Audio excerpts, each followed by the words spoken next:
15. Founding the public school. How the freedmen yearned to learn and know, and with the guiding hand of the Freedmen's Bureau and the Northern Schoolmarm, helped establish the public school in the South and taught his own teachers in the New England college transplanted to the Black South.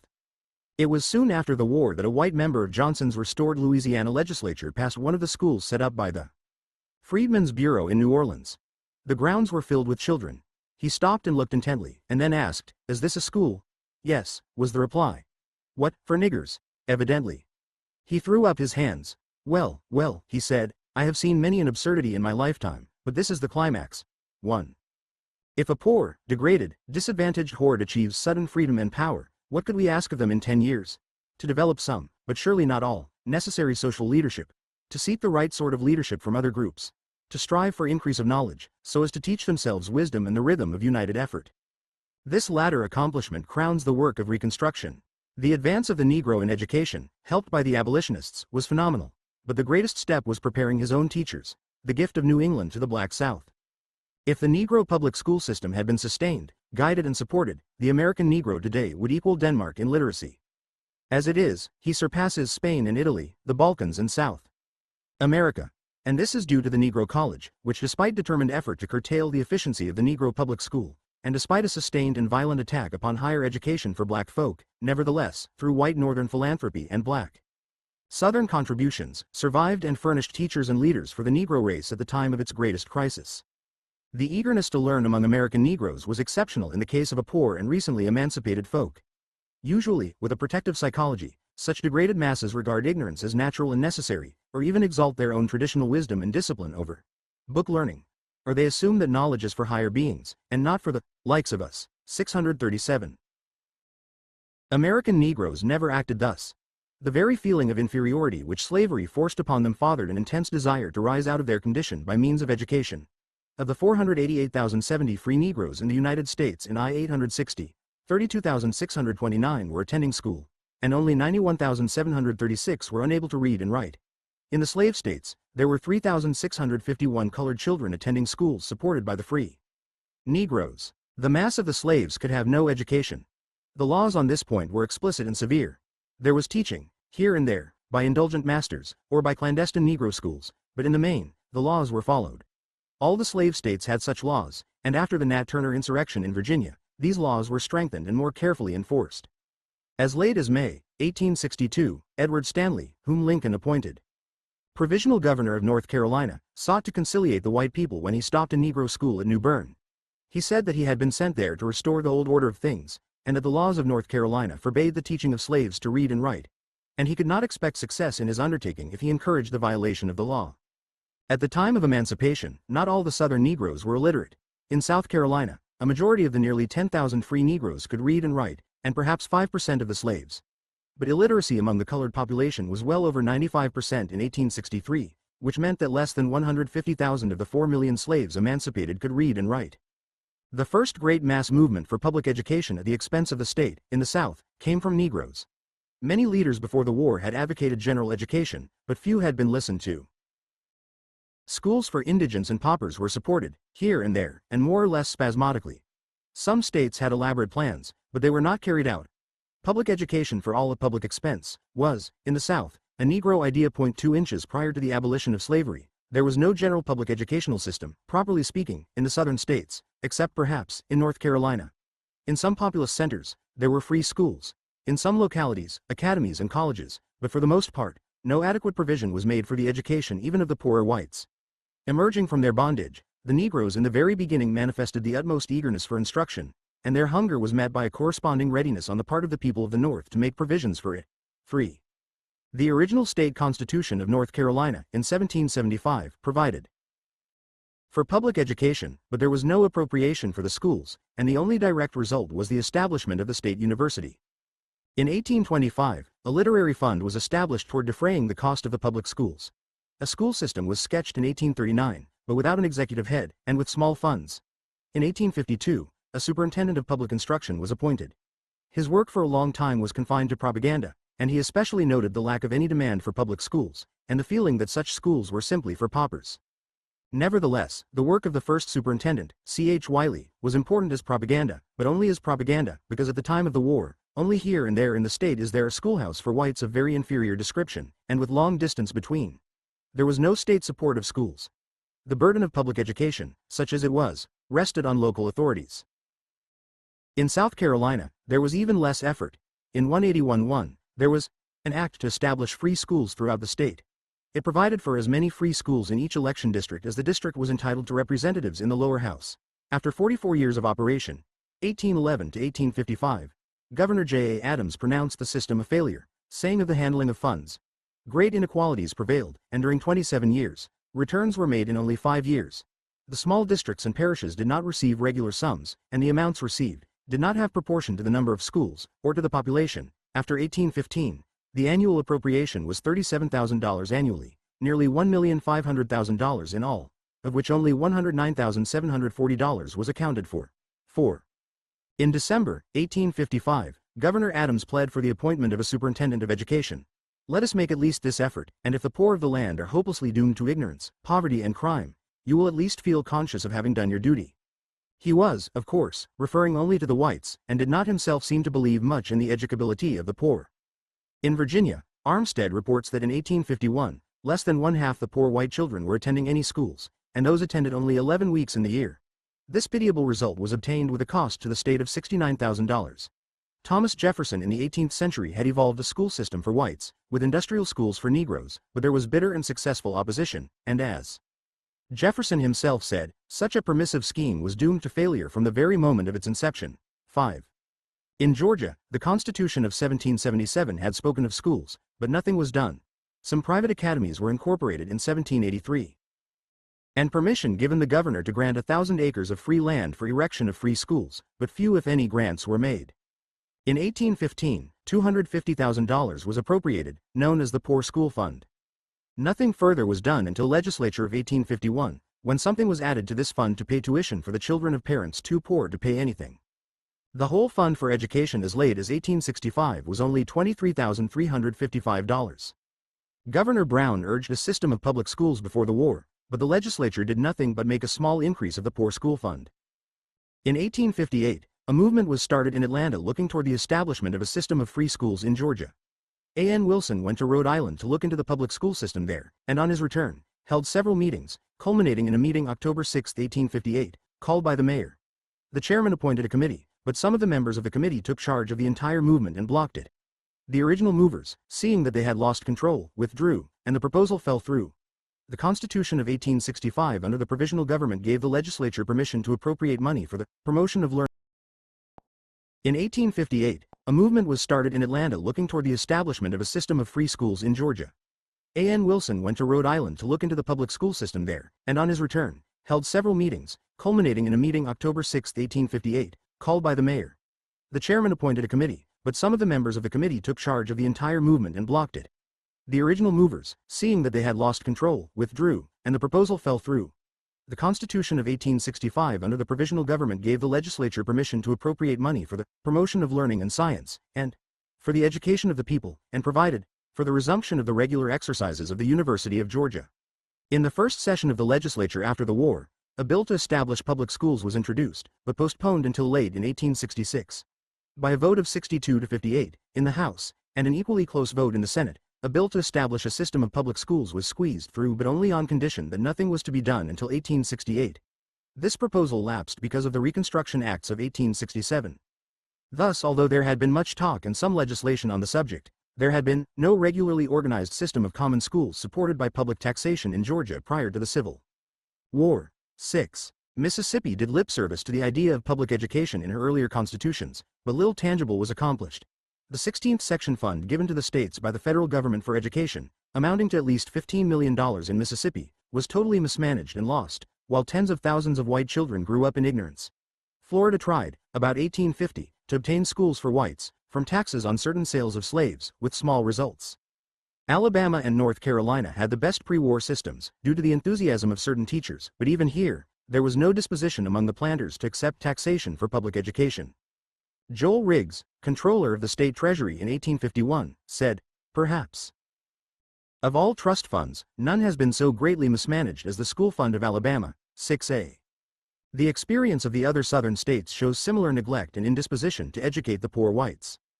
The fact of the matter was that in the pre-war South, there were two insuperable obstacles to a free public school system. The first was the attitude of the owners of property. They did not propose under any circumstances to be taxed for the public education of the laboring class. They believed that laborers did not need education, that it made their exploitation more difficult, and that if any of them were really worth educating, they would somehow escape their condition by their own efforts. The second obstacle was that the white laborers did not demand education, and saw no need of it, save in exceptional cases. They accepted without murmur their subordination to the slaveholders, and looked for escape from their condition only to the possibility of becoming slaveholders themselves. Education they regarded as a luxury connected with wealth. It was only the other part of the laboring class, the black folk, who connected knowledge with power, who believed that education was the stepping stone to wealth and respect, and that wealth, without education, was crippled. Perhaps the very fact that so many of them had seen the wealthy slaveholders at close range, and knew the extent of ignorance and inefficiency among them, led to that extraordinary mass demand on the part of the black laboring class for education. And it was this demand that was the effective force for the establishment of the public school in the South on a permanent basis, for all people and all classes. If the planters opposed schools for poor whites, they all the more regarded Negro schools as absurd. The unalterable conviction of most white Southerners was that Negroes could not and would not learn, and thus their education involved an unjustifiable waste of private property for public disaster. D.R. Grattan, a native Virginian, testified before the Reconstruction Committee in 1866. They cannot educate themselves. They are not disposed to educate themselves. 7. In the face of this, listen to the words of Booker T. Washington. Few people who were not right in the midst of the scenes can form any exact idea of the intense desire which the people of my race showed for education. It was a whole race trying to go to school. Few were too young, and none too old, to make the attempt to learn. As fast as any kind of teachers could be secured, not only were day schools filled, but night schools as well. The great ambition of the older people was to try to learn to read the Bible before they died. With this end in view, men and women who were 50 and 75 years old would be found in the night schools. Sunday schools were formed soon after freedom, but the principal book studied in the Sunday school was the spelling book. Day school, night school, and Sunday school were always crowded, and often many had to be turned away for want of room. 8.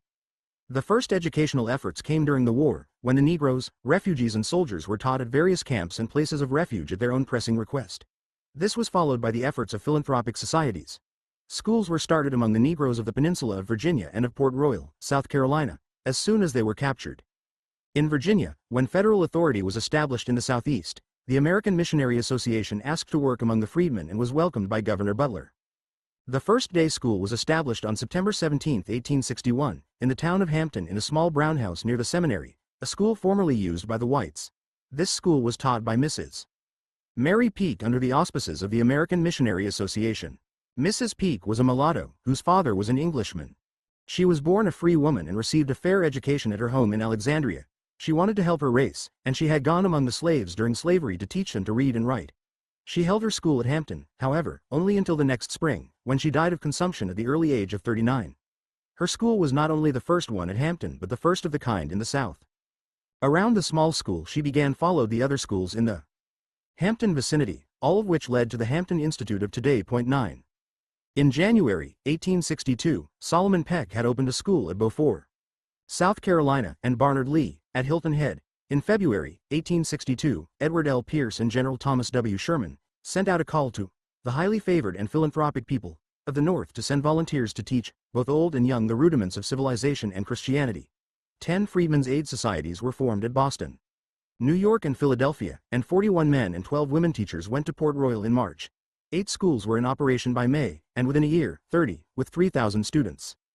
Officers held schools for black soldiers, and many Negroes, who had bought abandoned lands, opened schools at their own expense. Port Royal schools in 1855 had 60 teachers.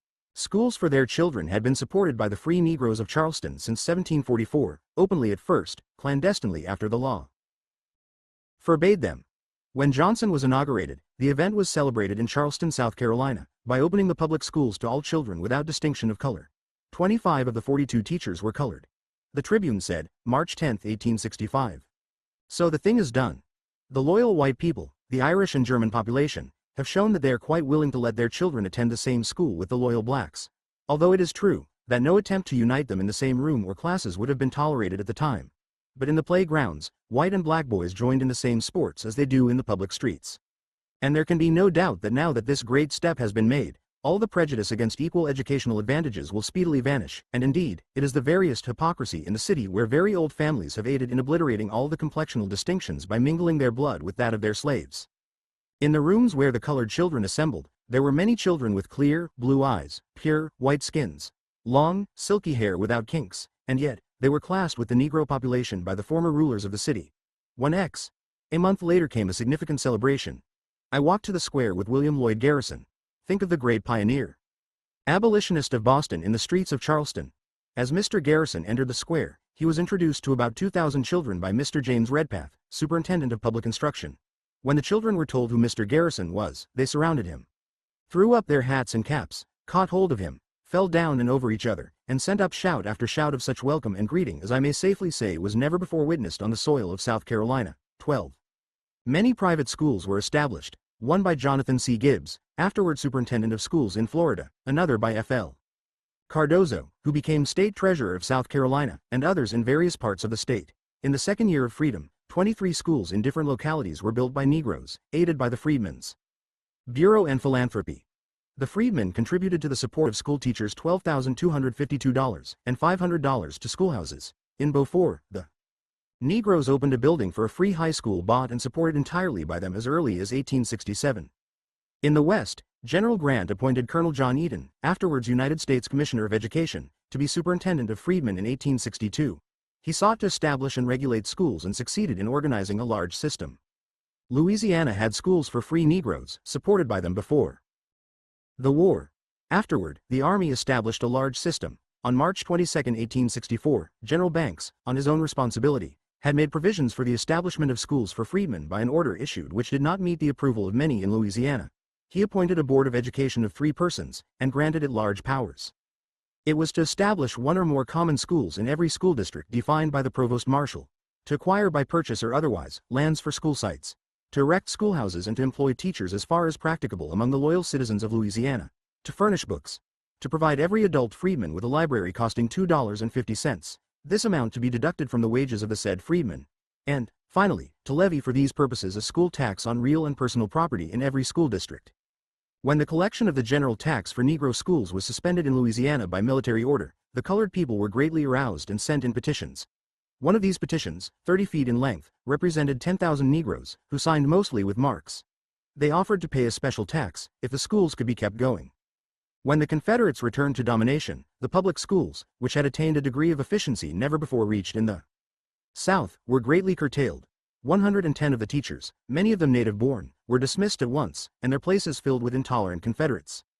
The most noted of the clandestine schools for free colored children was opened in Savannah in 1818 or 1819 by a colored Frenchman named Julien Fromentin, from Santo Domingo. Up to 1829, this school was taught openly. After December 22, 1829, it was made a penal offense to teach a Negro or free person of color to read or write. Fromentin's school, however, flourished clandestinely for many years and in a sense, laid the foundation of the new state system of public instruction, which gave equal school privileges to all children regardless of race or color. The public school system of Georgia started in the conference in Savannah, December, 1864, when Stanton, Secretary of War, and General Sherman met 5 or 6 leading Negroes and decided upon schools.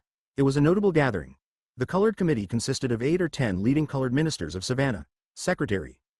Stanton was astonished at the wisdom and tact of those untutored blacks and observed that the men's replies to his questions were so shrewd, so wise, and so comprehensive.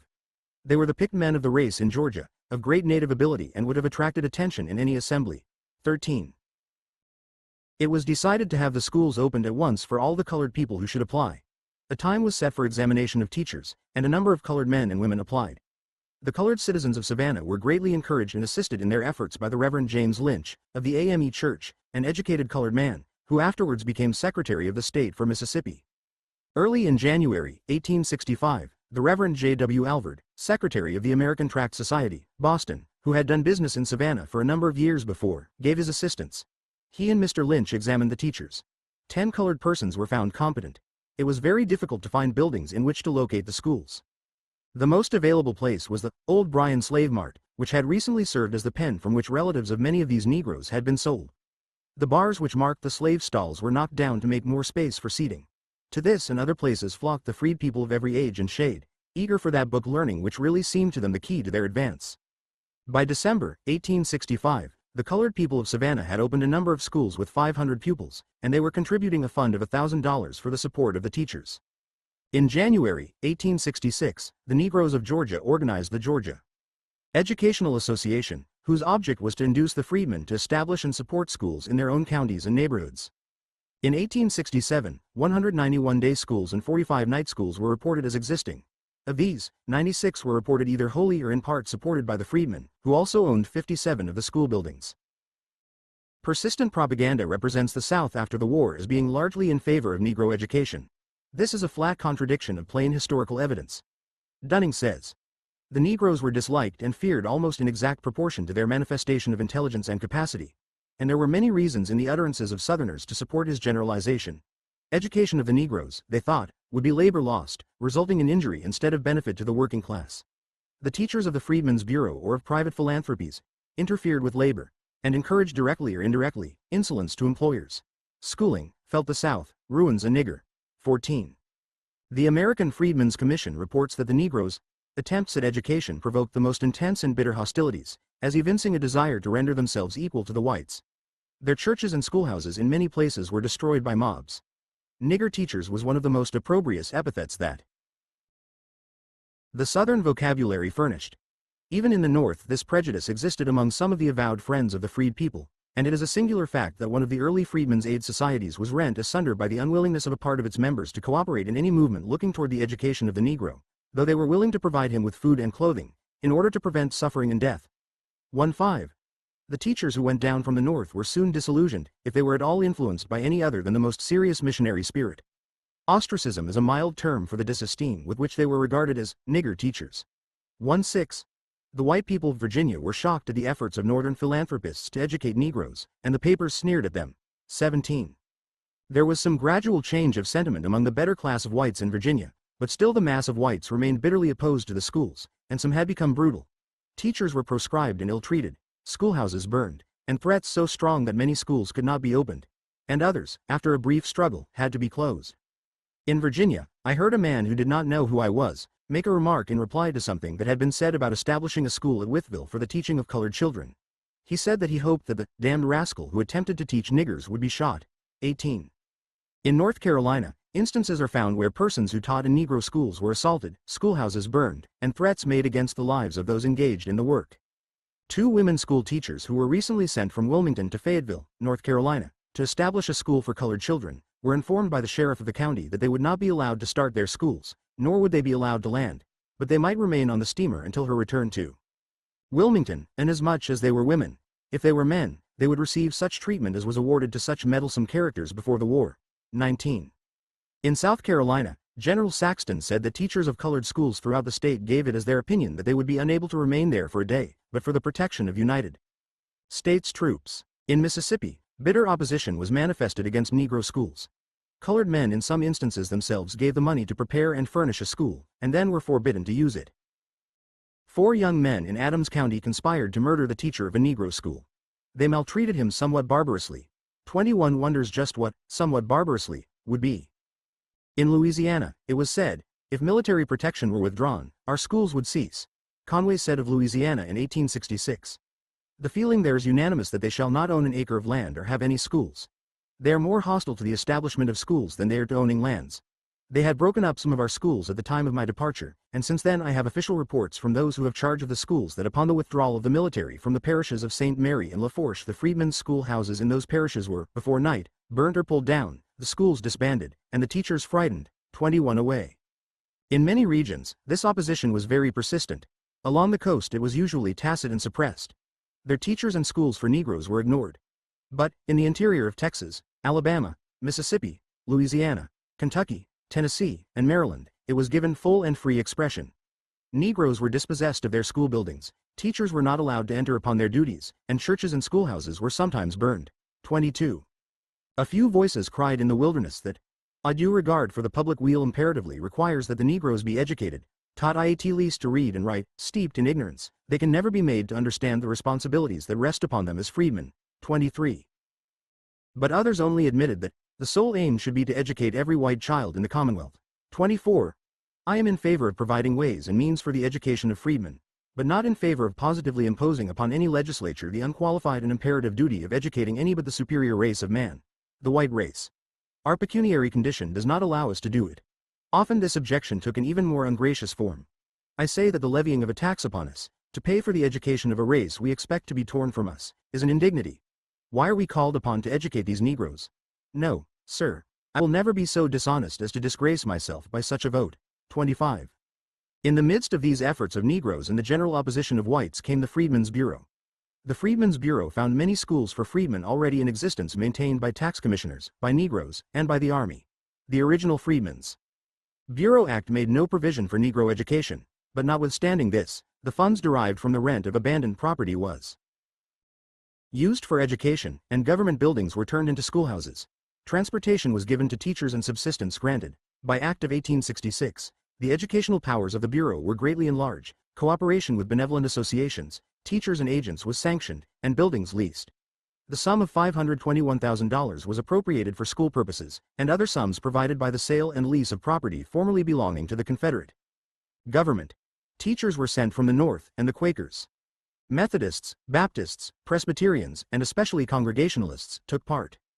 The efforts thus begun in the Army and by philanthropists, and taken up later by the Freedmen's Bureau, expanded into a system which penetrated the whole South, although naturally it touched but a fraction of the Negro population.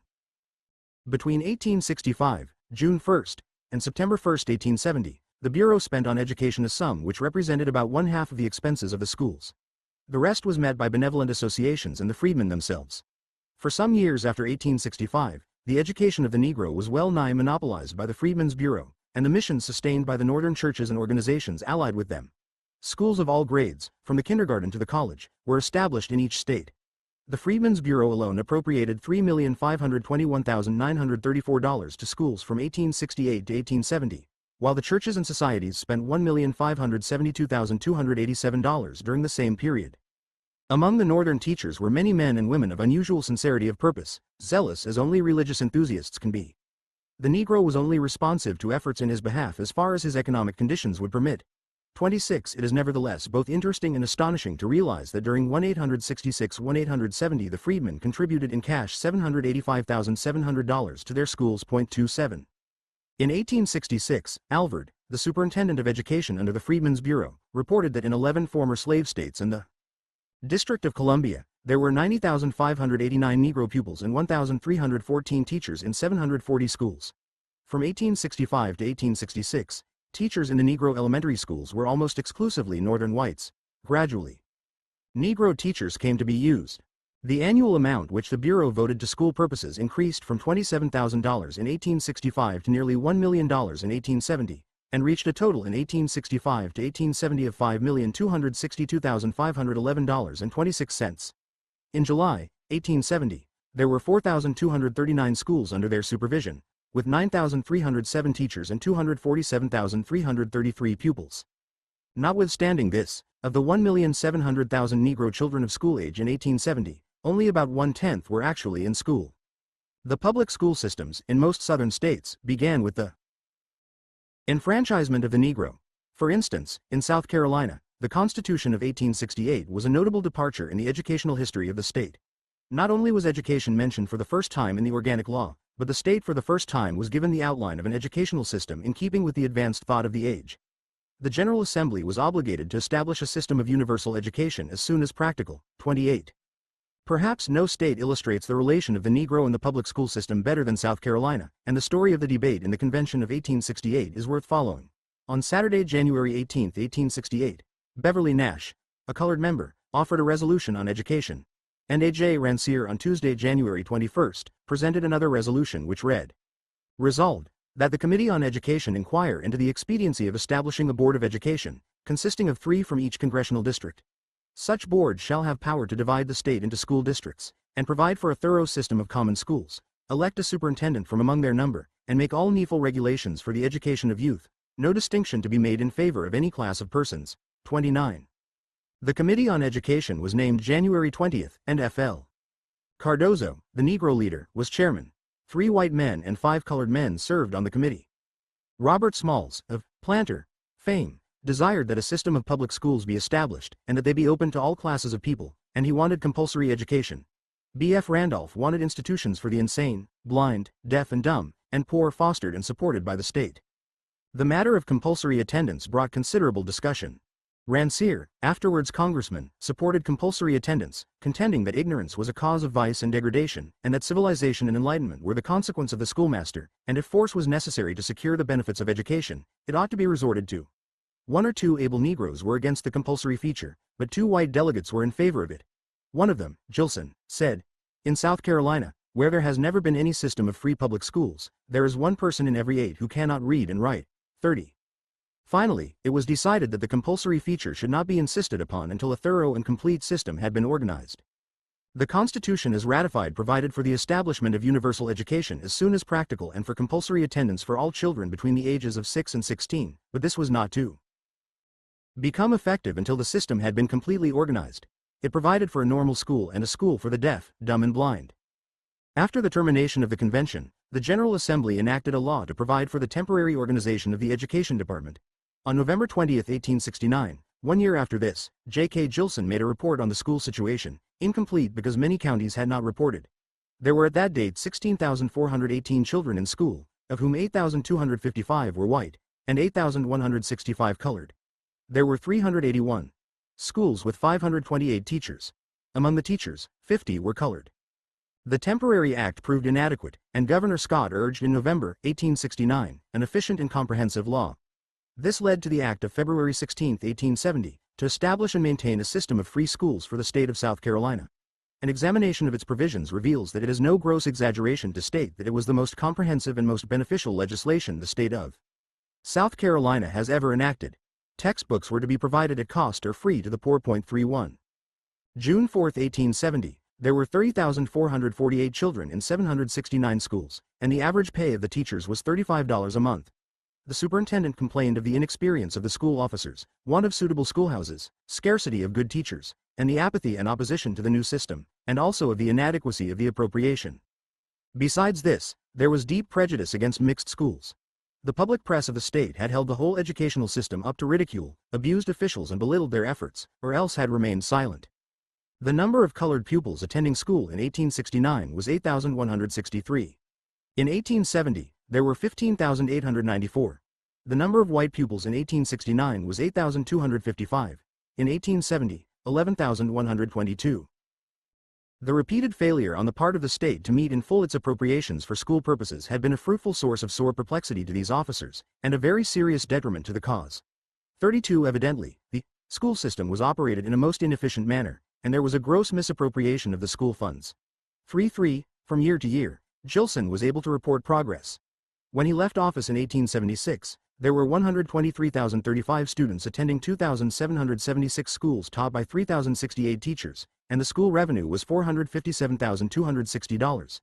We may assume that had the Reconstruction government not been overthrown in 1877, it would have given to the state an excellent school system. F. J. Moses, Jr., while governor, said, "No greater eulogy can be written upon the reconstructed administration of government in South Carolina than that when it came into power it was a statutory offense against the law of the land to impart even the rudiments of a common school education to a South Carolinian, because, forsooth, he was black, while the reconstructed government has made it a statutory offense to hinder or prevent any child in the state, of whatever color, from obtaining a common school education. Nay, we have even gone further, and demanded, by our Constitution, that their attendance at school be compulsory." 35. The Reconstruction Constitution of Georgia in 1868 provided for a thorough system of general education to be forever free to all the children of the state, the details to be worked out by the legislature. In August 1869, the Georgia Teachers Association, composed of white and colored teachers, met for the first time at Atlanta. The subject of public education was thoroughly discussed and a plan proposed by which the educational provisions of the Constitution could be put into operation. It was not until 1870 that the legislature took up the subject. Practically all of the Negro senators and representatives introduced bills on education. Senator Campbell, who was one of the group that met Stanton and Sherman at Savannah, presented a bill asking for a thorough system of a public education. He also presented a very lengthy resolution describing how the money for education was to be secured. White Georgia, however, long resisted the establishment of the public school system. The first public school law was enacted in October 1870, and amended in 1872. Its details were the result of recommendations made by a committee of the Georgia Teachers Association. The plan was more elaborate than that of 1866 and had a state school commissioner and a state board of education, and a special school fund was provided. There would be separate schools for whites and blacks, but equal facilities. The first public schools were taught in the state during the summer of 1871. The schools were suspended in 1872 because of reaction and the alleged lack of funds. In 1871, there was $500,000 in the school fund, but the legislature had diverted it to other purposes. The schools were put in operation in 1873, and in 1874, there were 1,379 schools for whites, and 356 for Negroes. It is a coincidence that the passage of the Act of 1870 came on the 100th anniversary of a previous act passed by the Georgia legislature, making it penal to teach a Negro to write or read. This was a great day for Georgia. There were over 500,000 Negroes in the state, and less than 1% of them were able to read and write in 1870. Perhaps not over 500 colored people, when the public schools were opened, were more or less capable of taking charge of a primary school. In 1871, 6,664 colored children were enrolled in private schools, while in 1880, after 10 years of free schools, the enrollment of colored children was 86,399. By that time, too, most of them were taught by colored teachers. Along with the public school system, there were 3,719 pupils in private schools, and a few in college, making a total enrollment, in 1880, of 97 to the power of 74. The new state constitution of Mississippi of 1868 made it the duty of the legislature to establish a uniform system of free public schools, by taxation or otherwise, for all children between the ages of 5 and 21 years. 3-6. Before this, the only free schools in the state were those maintained out of the proceeds arising from the sale or lease of the so-called 16th section lands, granted to the state by Congress in the early part of the century. But as most of these lands had been lost by mismanagement, the number of such schools was not very large. The Reconstruction Convention was truly imbued with the idea of education for all. The Constitution made it the duty of the legislature to encourage by all suitable means the promotion of intellectual, scientific, moral, and agricultural improvement by establishing a uniform system of public schools for all children between the ages of 5 and 21 years.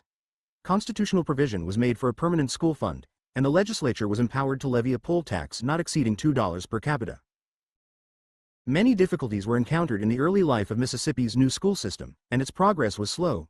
Objections to Negro education were early apparent. The school report of 1873 says, "Again it is objected that a general tax compels white men of the state to educate the children of the Negro. But as the Negro forms a majority of the entire population of the state, and in an eminent degree a majority of the producing classes, as such classes of every population, the laborer, tenant and consumer, indirectly bear the burdens of taxation, it follows that an assessment upon the property of the state would be principally paid by the Negro and, therefore, the ground of complaint, if any, against a general tax is with the colored people and not with the white." 37.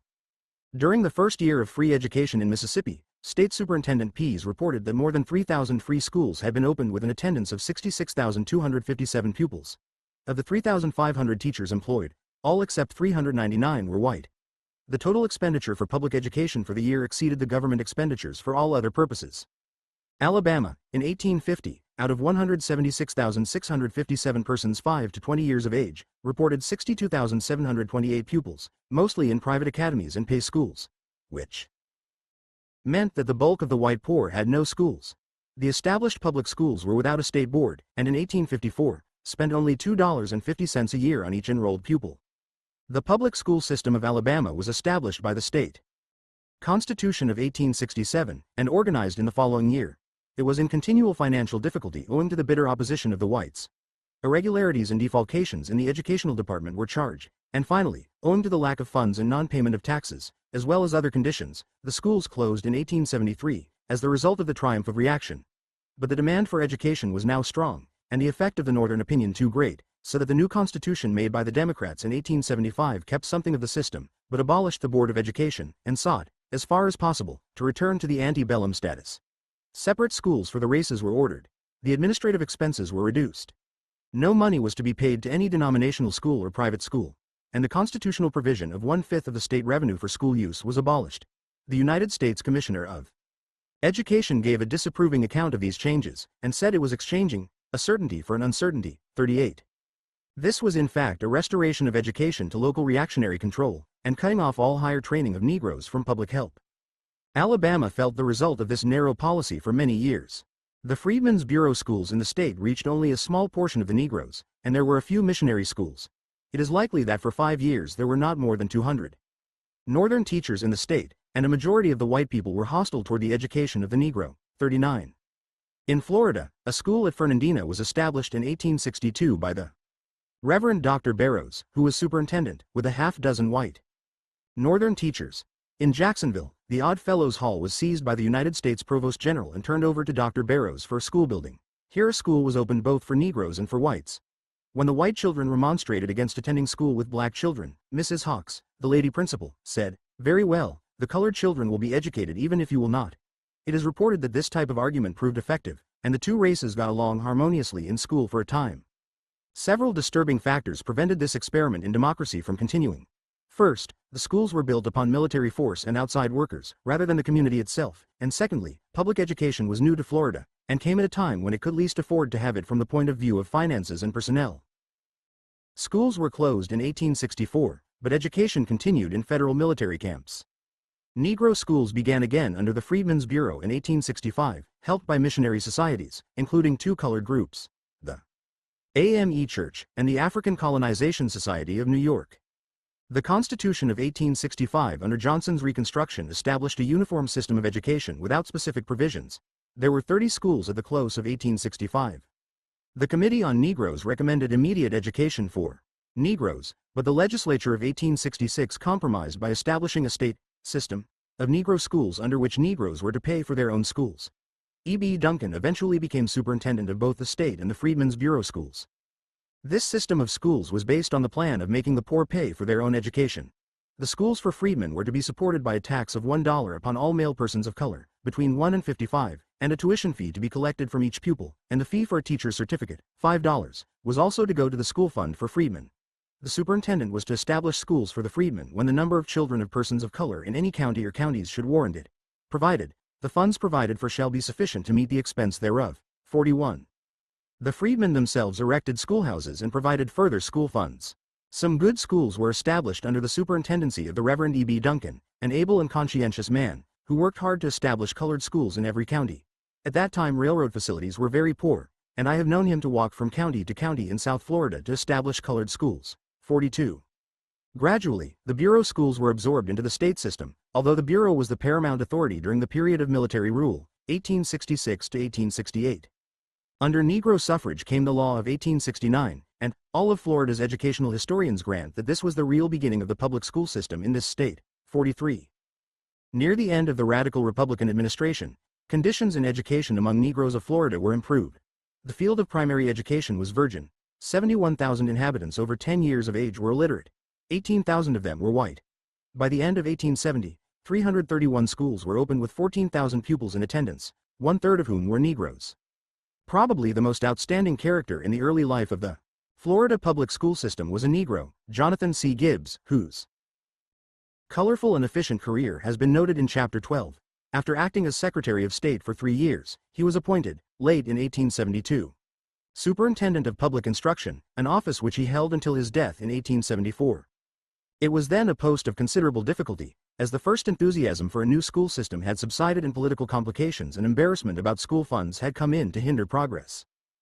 But by his energy and enthusiasm in the cause he so far succeeded that, in the month of August, 1873, he had the pride and pleasure of saying before the National Educational Association, "The census of I-860, antebellum, shows that Florida had in her schools 4,486 pupils, at an expense of $75,412. Today, Florida has 18,000 pupils in school, at an expense of $101,820. Fully 4 times as many pupils, at an increase of only 33% expense. 44.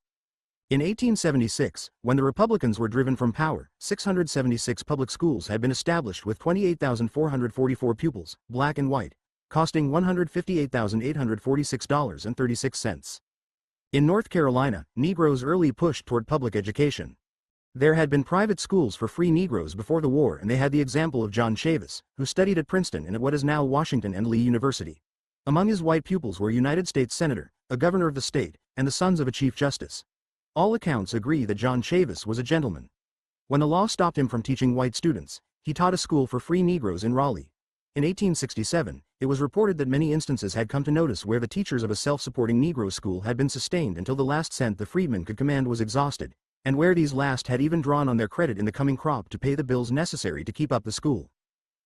The most severe critics of Reconstruction must admit that the Convention of 1868 and the legislature of 1868-1869 set up a fine school system for North Carolina, so far as it could.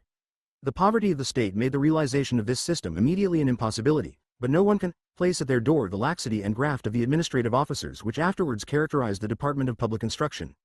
Their work was to provide a system of public schools for the state of North Carolina, and this they did. The only error with which one may charge them is that they did not set up a system calling for separate schools for Negro and white children, and many people there are, who would not class this as an error. 45. On free to all persons between the ages of 6 and 21. The counties were to be divided into school districts in which at least one school must exist and run for a minimum term of 4 months. The entire state system was to be governed by a board of education, composed of the governor of the state, the lieutenant governor, the secretary of state, the treasurer, the superintendent of public works, the auditor, the superintendent of public instruction, and the attorney general. The money to support this system was to come from appropriations from the state treasury, from county taxation, certain fines from the courts, and certain other funds, such as the pre-war literary fund. The school laws were more thoroughly set forth than at any other time in the history of the state. 46 S.S. Ashley, a northern white man, who favored mixed schools, was selected superintendent.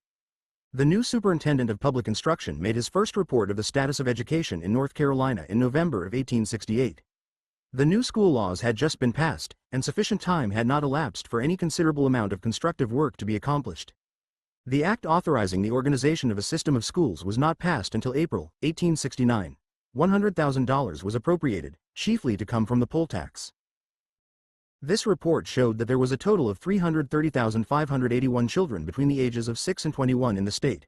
Of this number 223,815 were white, and 106,766 were Negroes. There were 1,906 schoolhouses or buildings being used for school purposes, of which 178 could be definitely classed as good, and 685 were just as definitely to be thought of as bad. The remainder of the buildings were probably neither very good nor particularly bad. On the assumption that the legislature would appropriate the $100,000 called for in the school law, Superintendent Ashley apportioned this sum among the counties. The capitation tax was supposed to supplement this so that the total from the state to the counties was reckoned at $165,209.50, or 50 cents per census child. This was only an apportionment, as the first money out of the state treasury which actually went for the support of public education was not yet distributed.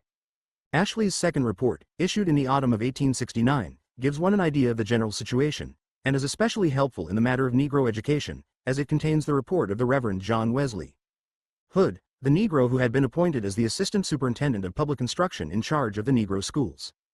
J.W. Hood, afterward bishop in the AME Zion Church, had been given his position by the Board of Education, but it appears that no legal provision had been made for this office. In calling attention to this report, Ashley simply states that he had been secured as an agent of the Board of Education and as Assistant Superintendent of Public Instruction.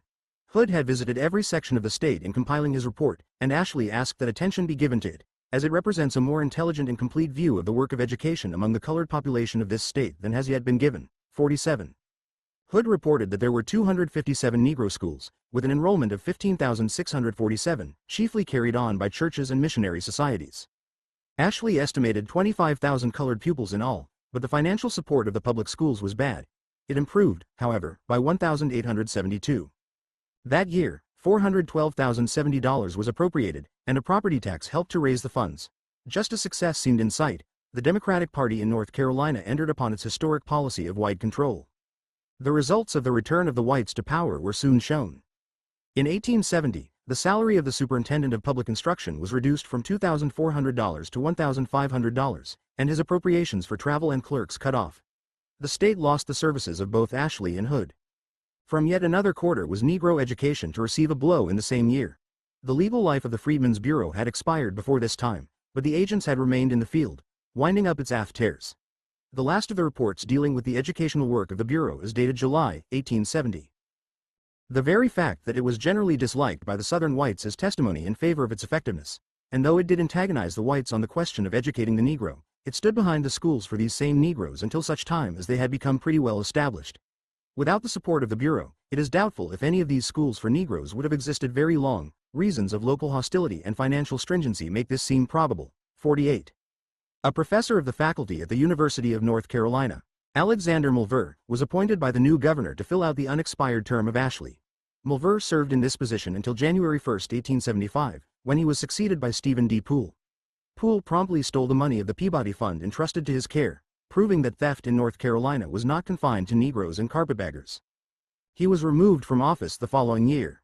In 1872, there were 119,083 white pupils and 55,000 colored pupils in school. For a long time, there was continual fear of mixed schools, but an amendment to the Constitution finally eliminated this. In Virginia, the Constitutional Convention of 1867 to 1868 had 25 Negroes, and they and some of the whites were eager to educate the children. The attempt to establish a public school system was vigorously opposed by the reactionaries, but with the backing of the Negroes, the Constitution provided for a uniform system of public schools to be established not later than 1876. This was adopted by the voters in 1869, and W.H. Ruffner became Superintendent of Public Instruction in 1871. The Constitution did not provide for separate schools, but the laws under it did, and the support of the schools was to be obtained from a corporation tax of $1 and a small property tax. The first schools were opened in 1870, and by the end of the year, there were 2,900 schools, with 130,000 pupils, and 3,000 teachers. Of these, 706 were Negro schools, with 38,554 pupils. The Negroes were eager for the schools, but the whites were largely indifferent. There was a scarcity of Negro teachers and many white teachers were used. In Arkansas, there was a so-called school system before the war, but the governor in I-860 called it radically defective, and noted, only 25 common schools organized and kept up in the whole state, from the common school funds. The beginnings of popular education in Arkansas were under the Reconstruction government in 1868.49. Negroes themselves after 1865 established the first free schools in Arkansas. This they did at Little Rock, where after paying tuition for a short time, they formed themselves into an educational association, paid by subscription the salaries of teachers, and made the schools free. In July 1865, General Sprague appointed William M. Colby, General Superintendent of Refugees and Freedmen, to cooperate with the state authorities, and, if possible, work out a system of education for those classes. Little progress had been made in Negro education under the lessee system, and Colby had little to build on. Many Arkansas whites did not approve education under the Bureau because they feared it encouraged social equality. Under the Freedmen's Bureau, Negroes built schoolhouses and sometimes furnished as much as 33% of the cost of instruction. The civil government did little toward the encouragement of Negro education. As has been stated earlier, little free school education was furnished for anyone. The legislature of Arkansas on July 2, 1867, provided for a rather pretentious public school system, but all benefits were limited to whites. This was in direct contradiction to the ordinance passed at the Constitutional Convention of 1864. The Constitution of 1868 provided for the maintenance of a system of free public schools for the gratuitous instruction of all persons in the state between the ages of 5 and 20 years. On July 23, 1868, Governor Clayton approved the law under which education was to be carried on. A state board of education had been begun under the lessee system and continued under the Freedmen's Bureau, but this was the first time the civil government had made any provisions for it. The expense of public school education was to be taken care of by taxation. The masses, black and white, were unprepared for this. Competent teachers were scarce, and school officials were often indifferent. This made the situation very trying. Nevertheless, the work of organization was begun August 1, 1868, with Thomas Smith as state superintendent. The Freedmen's Bureau turned over to school authorities all schools under its control, and entered heartily into the development of Negro schools under the new order. In March 1869, a few schools were reported organized. On June 15, 1869, the Daily Republican claimed that there were, in successful operation nearly, if not quite, 300 schools. 50. The school funds were reduced somewhat in the fall of 1869 because of tax collectors squandering the proceeds. As a result, many school terms were cut, and others were closed completely, but some continued. Teachers were, as a rule, inefficient. White teachers in Negro schools were held in contempt. The textbooks were usually fixed by the school board, and occasionally the Democratic press demanded that only books of Southern production be used. J.C. Cordon, a Negro graduate of Oberlin, was state superintendent of education from January 16, 1873, to October 30, 1874. Under the Democratic administration, the schools were closed during the years of 1874 and 1875, and the attendance in 1876 was only 8% of the school population. But from that time onward, it gradually increased from year to year. The year 1870 remained the high watermark in school attendance for a period of at least 20 years. In Texas, as a result of the work of the Freedmen's Bureau, the educational work, which was under the charge of Lieutenant E.M. Wheelock, advanced to such an extent that by the end of January, 1865, there were in operation 26 day and night schools with an enrollment of about 1,600 pupils. These schools were supported partly by voluntary contributions, partly by a small tuition fee. The number of pupils enrolled in the schools September 1, 1866, was over 4,500, with 43 teachers. When the state Republican Party was organized, they advocated free common schools and free homesteads out of the public lands, open to all without distinction of color or race.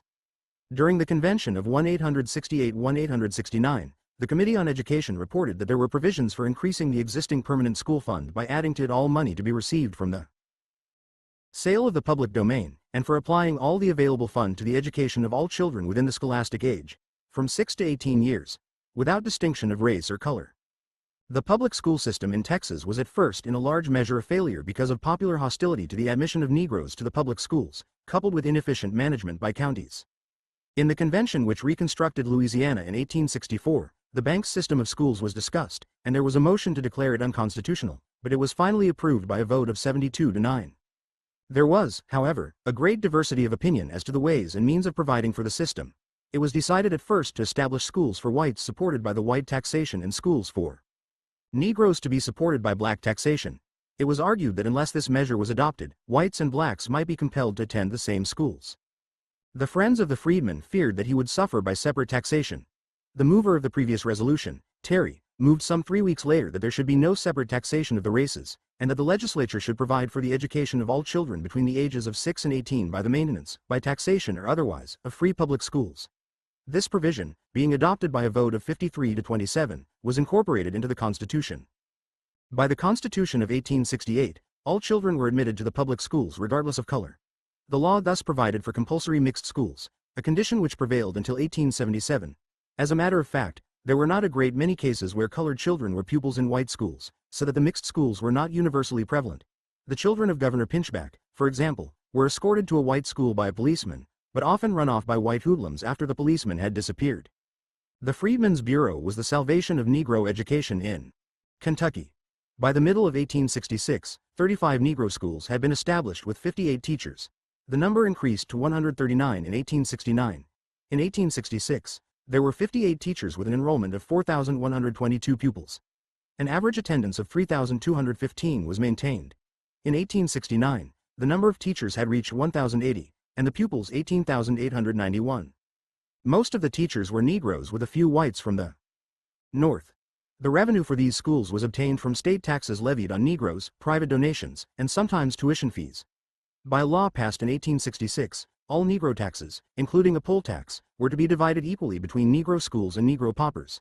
In 1867, an additional poll tax of $2 was levied on Negroes, but it was soon repealed in 1871, after considerable Negro opposition. In 1873, Negroes also threatened to appeal to the state and federal courts to obtain, by legal process, equal school advantages. Not until the advent of Sack F. Smith as state superintendent of education in 1867 did public school education in Kentucky take on new growth.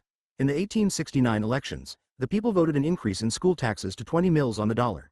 By 1871, the school receipts had increased from less than $400,000 in 1869 to almost $1 million. The number of districts from 4,477 to 5,177. The number of pupils from 376,000 to 405,000. In the District of Columbia, Negroes began their self-supported schools in 1807. Led by 3 former slaves, a great educational movement began. Other schools followed during the early 19th century, and finally, efforts to start a free school system for Negroes in the district were made in 1856. The project was overwhelmingly defeated by white voters at the polls.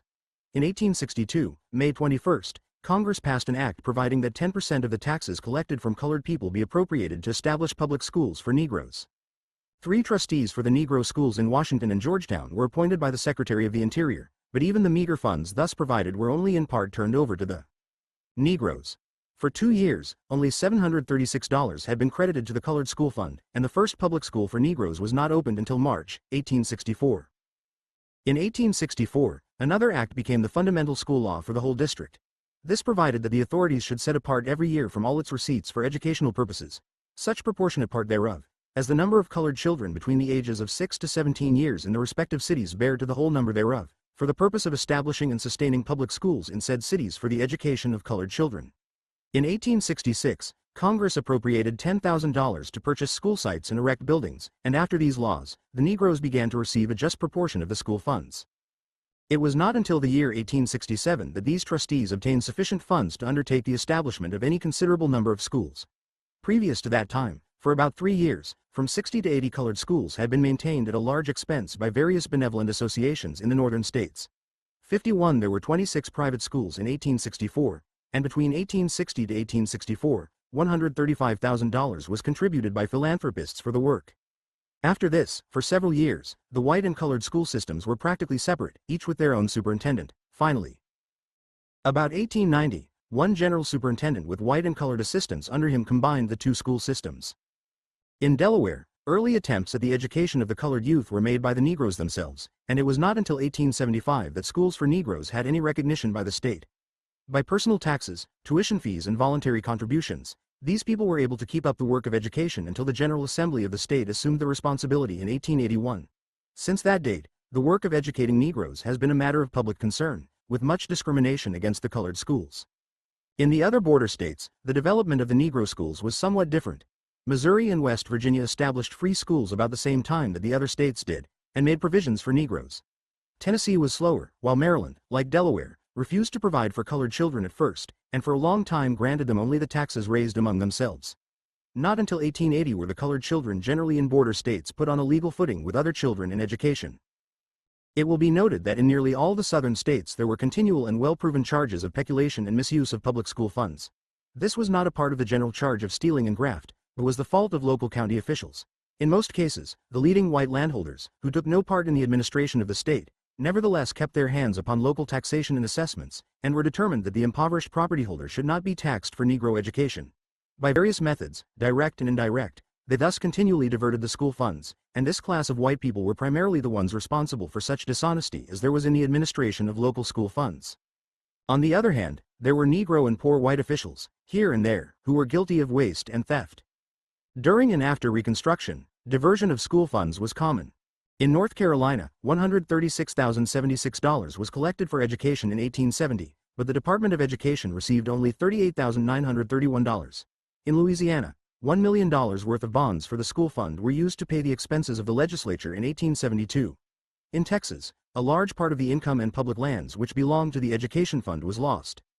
In 1870, the school funds in Georgia were partially used for other purposes, and in 1874, Alabama school funds were diverted. In Tennessee, from 1-866-1-869, only 47% of the school taxes were spent on schools. In nearly every state, the question of mixed and separate schools was a matter of much debate and strong feeling. There was no doubt that the Negroes in general wanted mixed schools. They wanted the advantages of contact with white children, and they wanted to have this evidence and proof of their equality.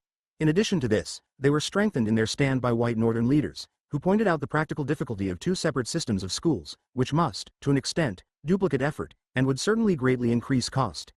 In many of the states, the matter was left in abeyance, and in some states, like Louisiana, mixed schools were established.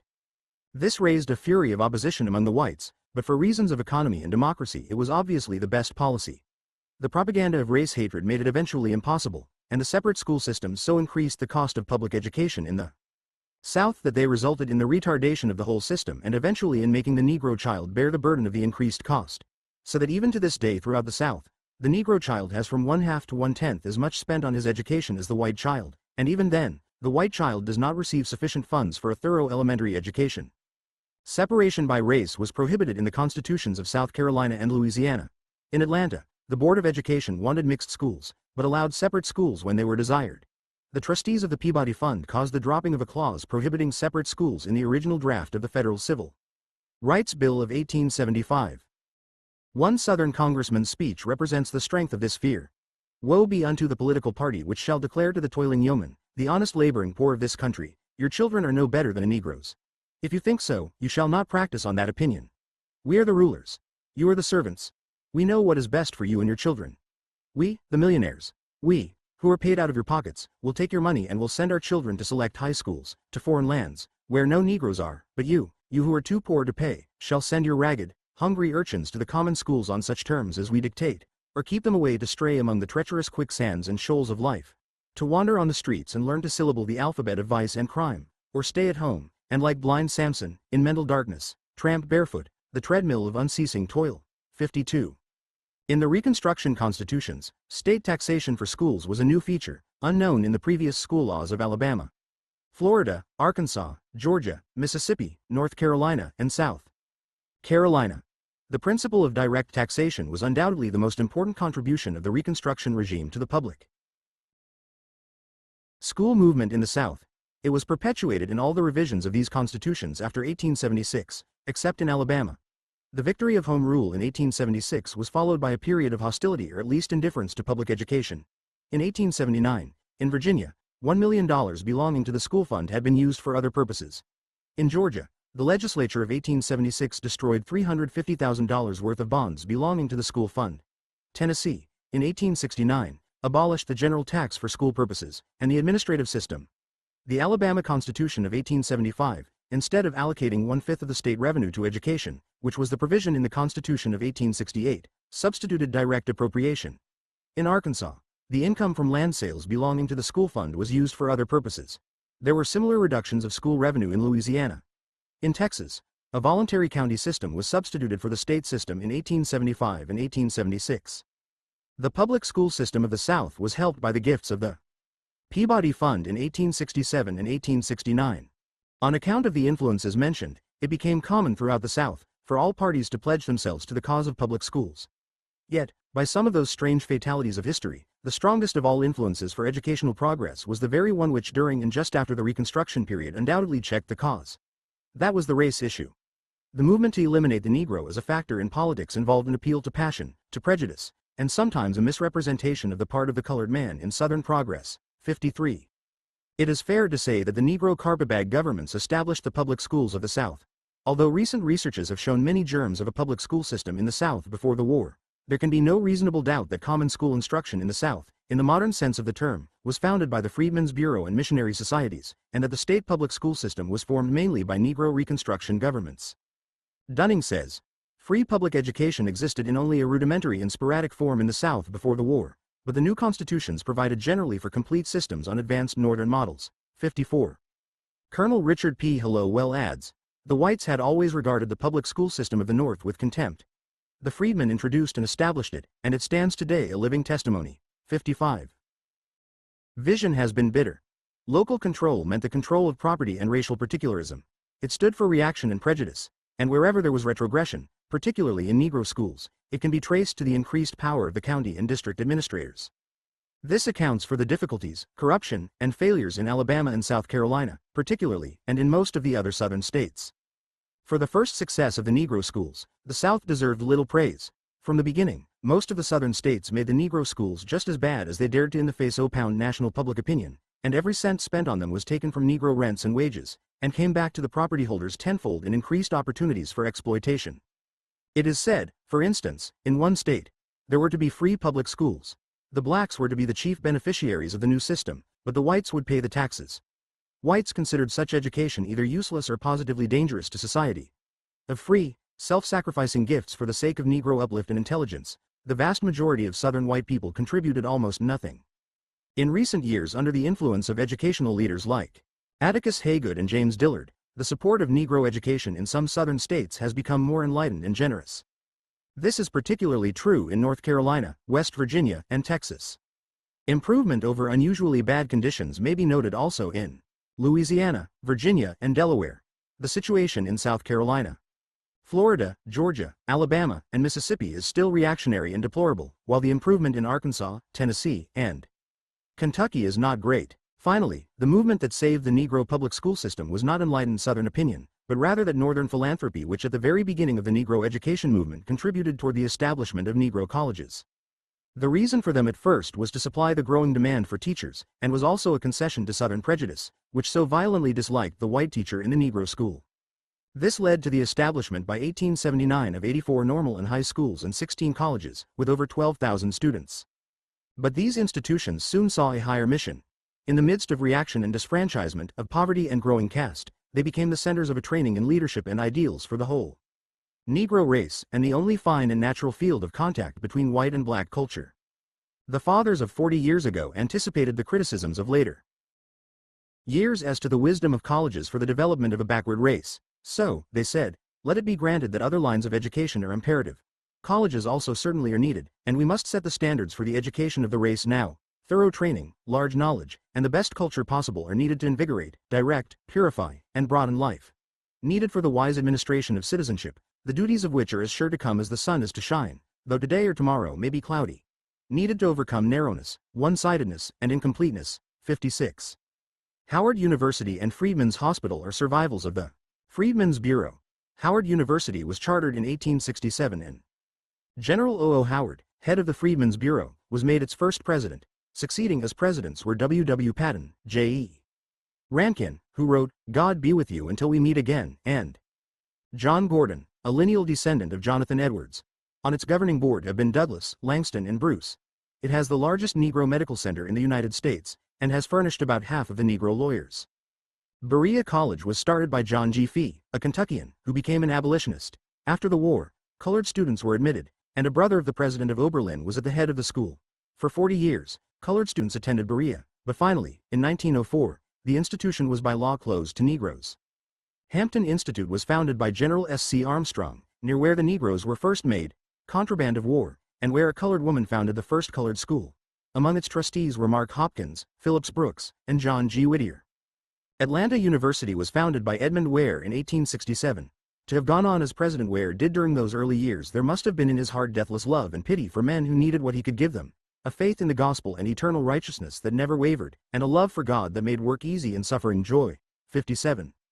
Add to this the picture of DeForest at Talladega, Cravath at Fisk, and others at Biddle, Knoxville, New Orleans, and Central Tennessee. There were those two influential schools at the edge of the South. Lincoln in Pennsylvania and Wilberforce in Ohio. Nearly all of these educational leaders were either nominated by Howard, head of the Freedmen's Bureau, as in the case of General S.C. Armstrong, or received from him the most thoroughgoing cooperation. There is no greater tribute to the Freedmen's Bureau than this. Propaganda has centered the attention of the world upon these Northerners who took part in the political reconstruction of the South, and particularly upon those who were charged with dishonesty, while of the history of this astonishing movement to plant the New England College in the South, and to give the Southern black man a leadership based on scholarship and character, almost nothing has been said. And yet this was the salvation of the South and the Negro. These carpetbaggers deserve to be remembered and honored. Without them there can be no doubt that the Negro would have rushed into revolt and vengeance and played into the hands of those determined to crush him. As it was, when reaction triumphed in 1876, there was already present a little group of trained leadership which grew by leaps and bounds until it gripped and held the mass of Negroes at the beginning of the 20th century. Had it not been for the Negro school and college, the Negro would, to all intents and purposes, have been driven back to slavery. His economic foothold in land and capital was too slight in 10 years of turmoil to effect any defense or stability. His Reconstruction leadership had come from Negroes educated in the North, and white politicians, capitalists, and philanthropic teachers. The counter-revolution of 1876 drove most of these, save the teachers, away. But already, through establishing public schools and private colleges, and by organizing the Negro Church, the Negro had acquired enough leadership and knowledge to thwart the worst designs of the new slave drivers. They avoided the mistake of trying to meet force by force. They bent to the storm of beating, lynching, and murder, and kept their souls in spite of public and private insult of every description. They built an inner culture which the world recognizes in spite of the fact that it is still half-strangled and inarticulate. There is wide wonder in it all. That from degraded rest and servile toil, the fiery spirit of the seer should call these simple children of the sun and soil. O black slave singers, gone, forgot, unfamed. You alone, of all the long line of those who've sung untaught, unknown, unnamed, have stretched out upward, seeking the divine. James Weldon Johnson. 49. Powell, The Aftermath of the Civil War in Arkansas, pp. 221-230. 50. Daily Republican, June 15, 1869. 16. Back Toward Slavery. How Civil War in the South began again, indeed had never ceased, and how Black Prometheus, bound to the Rock of Ages by hate, hurt and humiliation, has his vitals eaten out as they grow, yet lives and fights. It must be remembered and never forgotten that the Civil War in the South, which overthrew Reconstruction, was a determined effort to reduce black labor as nearly as possible to a condition of unlimited exploitation and build a new class of capitalists on this foundation. The wage of the Negro worker, despite the war amendments, was to be reduced to the level of bare subsistence by taxation, peonage, caste, and every method of discrimination. This program had to be carried out in open defiance of the clear letter of the law. The lawlessness in the South since the Civil War has varied in its phases. First, it was that kind of disregard for law which follows all war. Then it became a labor war, an attempt on the part of impoverished capitalists and landholders to force laborers to work on the capitalists' own terms. From this, it changed to a war between laborers, white and black men fighting for the same jobs. Afterward, the white laborer joined the white landholder and capitalist and beat the black laborer into subjection through secret organizations and the rise of a new doctrine of race hatred. It is always difficult to stop war, and doubly difficult to stop a civil war. Inevitably, when men have long been trained to violence and murder, the habit projects itself into civil life after peace, and there is crime and disorder and social upheaval, as we who live in the backwash of World War know too well. But in the case of civil war, where the contending parties must rest face to face after peace, there can be no quick and perfect peace. When to all this you add a servile and disadvantaged race, who represent the cause of war and who afterwards are left near naked to their enemies, war may go on more secretly, more spasmodically, and yet as truly as before the peace. This was the case in the South after Lee's surrender. Emancipation loosed the finer feelings of some Southerners toward Negroes. They felt the fall of a burden, and expressed it. The nightmare was at last over. They need no longer apologize to the world 670. For a system they were powerless to change or reconstruct. It had been changed and they were glad. But emancipation left the planters poor, and with no method of earning a living, except by exploiting black labor on their only remaining capital, their land. This underlying economic urge was naturally far stronger than the philanthropic, and motivated the mass of Southerners. Carl Schurz said, "Some planters held back their former slaves on their plantations by brute force. Armed bands of white men patrolled the county roads to drive back the Negroes wandering about. Dead bodies of murdered Negroes were found on and near the highways and byways. Gruesome reports came from the hospitals, reports of colored men and women whose ears had been cut off, whose skulls had been broken by blows, whose bodies had been slashed by knives or lacerated with scourges. A number of such cases, I had occasion to examine myself. A veritable reign of terror prevailed in many parts of the South. 1. Many testified that the Southern people seemed to have transferred their wrath at the federal government to the colored people. The disorder and utter lack of control was widespread. Governor Sharkey of Mississippi found an unprecedented amount of lawlessness in 1866. Mrs. Smeads, a Southern white woman, tells of incidents in Mississippi involving both whites and Negroes. At this time, incendiary fires were common. There was not much law in the land. We heard of the gin houses and cotton houses that were burned in all directions. One day as Thomas came back from a business journey, the smoldering ruin of his gin house met his eyes. The building was itself valuable and necessary. All the cotton that he owned was consumed in it. He had not a dollar. He had to borrow the money to buy a postage stamp, not only during this year, but during many years to come. It was a time of deepest gloom. Thomas had been wounded to the bottom of his affectionate heart by the perfidy of the white man who had brought this on his house. In the midst of the grinding poverty that now fell in full force on him, he heard of the reckless extravagance of this man on the money that should have been used to meet these debts. 2. Bands of Confederate soldiers roamed in some states. There have been a number of complaints made to Captain Glavis by citizens of Wayne, Greene, and Sampson counties of numerous robberies and acts of violence by a band of late rebel soldiers, who are inhabitants of Wynne County. They are said to be headed by one Frank Coley. 3. Some 8 weeks ago, several returned rebel soldiers from Pitt County went into the village of Washington and commenced shooting and beating Union men. Several assaults were made, and at least one Union man was publicly whipped in the streets, and some Negroes were wounded. One of the party was badly wounded by a person whom they attacked. On their return, they met on the public highway a Negro. They first castrated him, and afterwards murdered him in cold blood. 4. In Alabama, Mississippi, and Louisiana, it was said in 1866, "The life of a Negro is not worth much there." I have seen one who was shot in the leg while he was riding a mule, because the ruffian thought it more trouble to ask him to get off the mule than to shoot him. There is a very large class of such people in Alabama, Mississippi, and Louisiana. I had expected to find Texas in a much worse condition, but I found it much safer there than in Alabama and Mississippi. Particularly in Alabama, the people have been rendered desperate. The crops for the past year have been very poor. The rust and the armyworm have destroyed their cotton crops, and there is much want and suffering among the people. 5. An argument frequently employed in justifying the outrages on the freedmen is that the whites were goaded into it by the evils of Negro domination. The argument holds good in part, but only in part, for unhappily, the outrages were committed before the suffrage was conferred upon the blacks, before such a step was even favored by any considerable number of Northern people. 6. Clara Barton, who visited Andersonville, Georgia, in 1866, tells the story of a colored wife of 18, whom her husband, a blacksmith, brought to her, walking 30 or 40 miles. I took his wife into my tent and examined her back. She was a young, bright-colored woman, a little darker than he, with a fair, patient face, with nothing sulky in her look. I found across her back 12 lashes or gashes, partly healed and partly not, some of them cut into the bone. She must have been whipped with a lash half as large as my little finger. It may have been larger. And one of these lashes was from 8 to 10 inches in length. And the flesh had been cut completely out most of the way. It had been a curling whip. It had curled around her arms, cut inside the arm, over the back, and the same on the other side. There were 12 of those long lashes, partly healed and partly not. She could not bear her clothing on her at that time, except thrown loosely over her shoulders. She had got strong enough so as to be able to walk, but she was feeble and must have been unable to work before that occurred. She was in no condition to work. She had been bucked and gagged by her employer, thrown on her face, and lashed on her back, so that, when her husband found her, he said she was a gore of blood.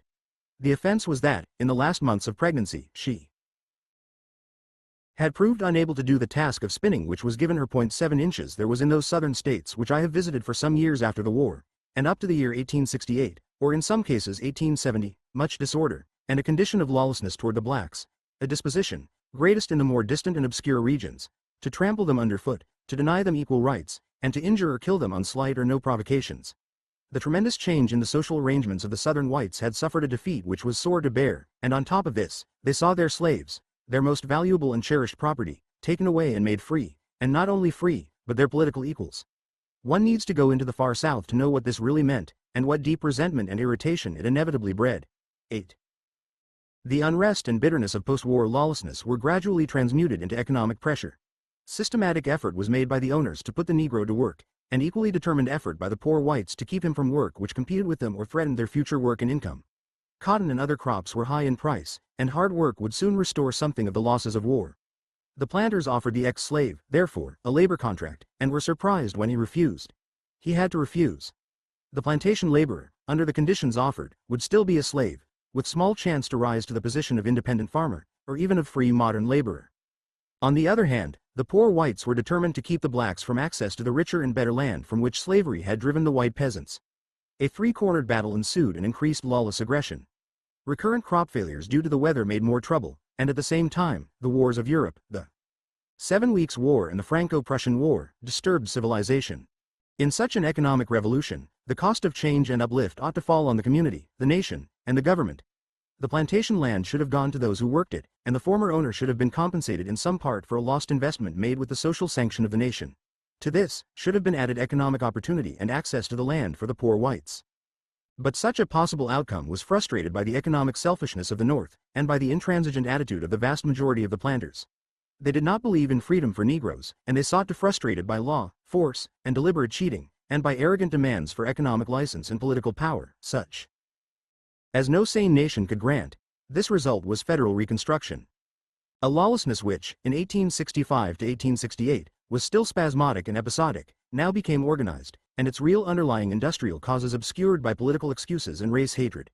Using a technique of mass and midnight murder, the South began widely organized aggression upon the Negroes. When Congress intervened by its Reconstruction measures to defeat the reactionary program of the South, there swept over that section a crime storm of devastating fury. Lawlessness and violence filled the land, and terror stalked abroad by day, and it burned and murdered by night. The southern states had actually relapsed into barbarism. During that period, a new generation was conceived and born to the South of both races that was literally conceived in lawlessness, and born into crime-producing conditions. Lawlessness was its inheritance, and the red splotch of violence its birthmark. 9. Armed guerrilla warfare killed thousands of Negroes. Political riots were staged.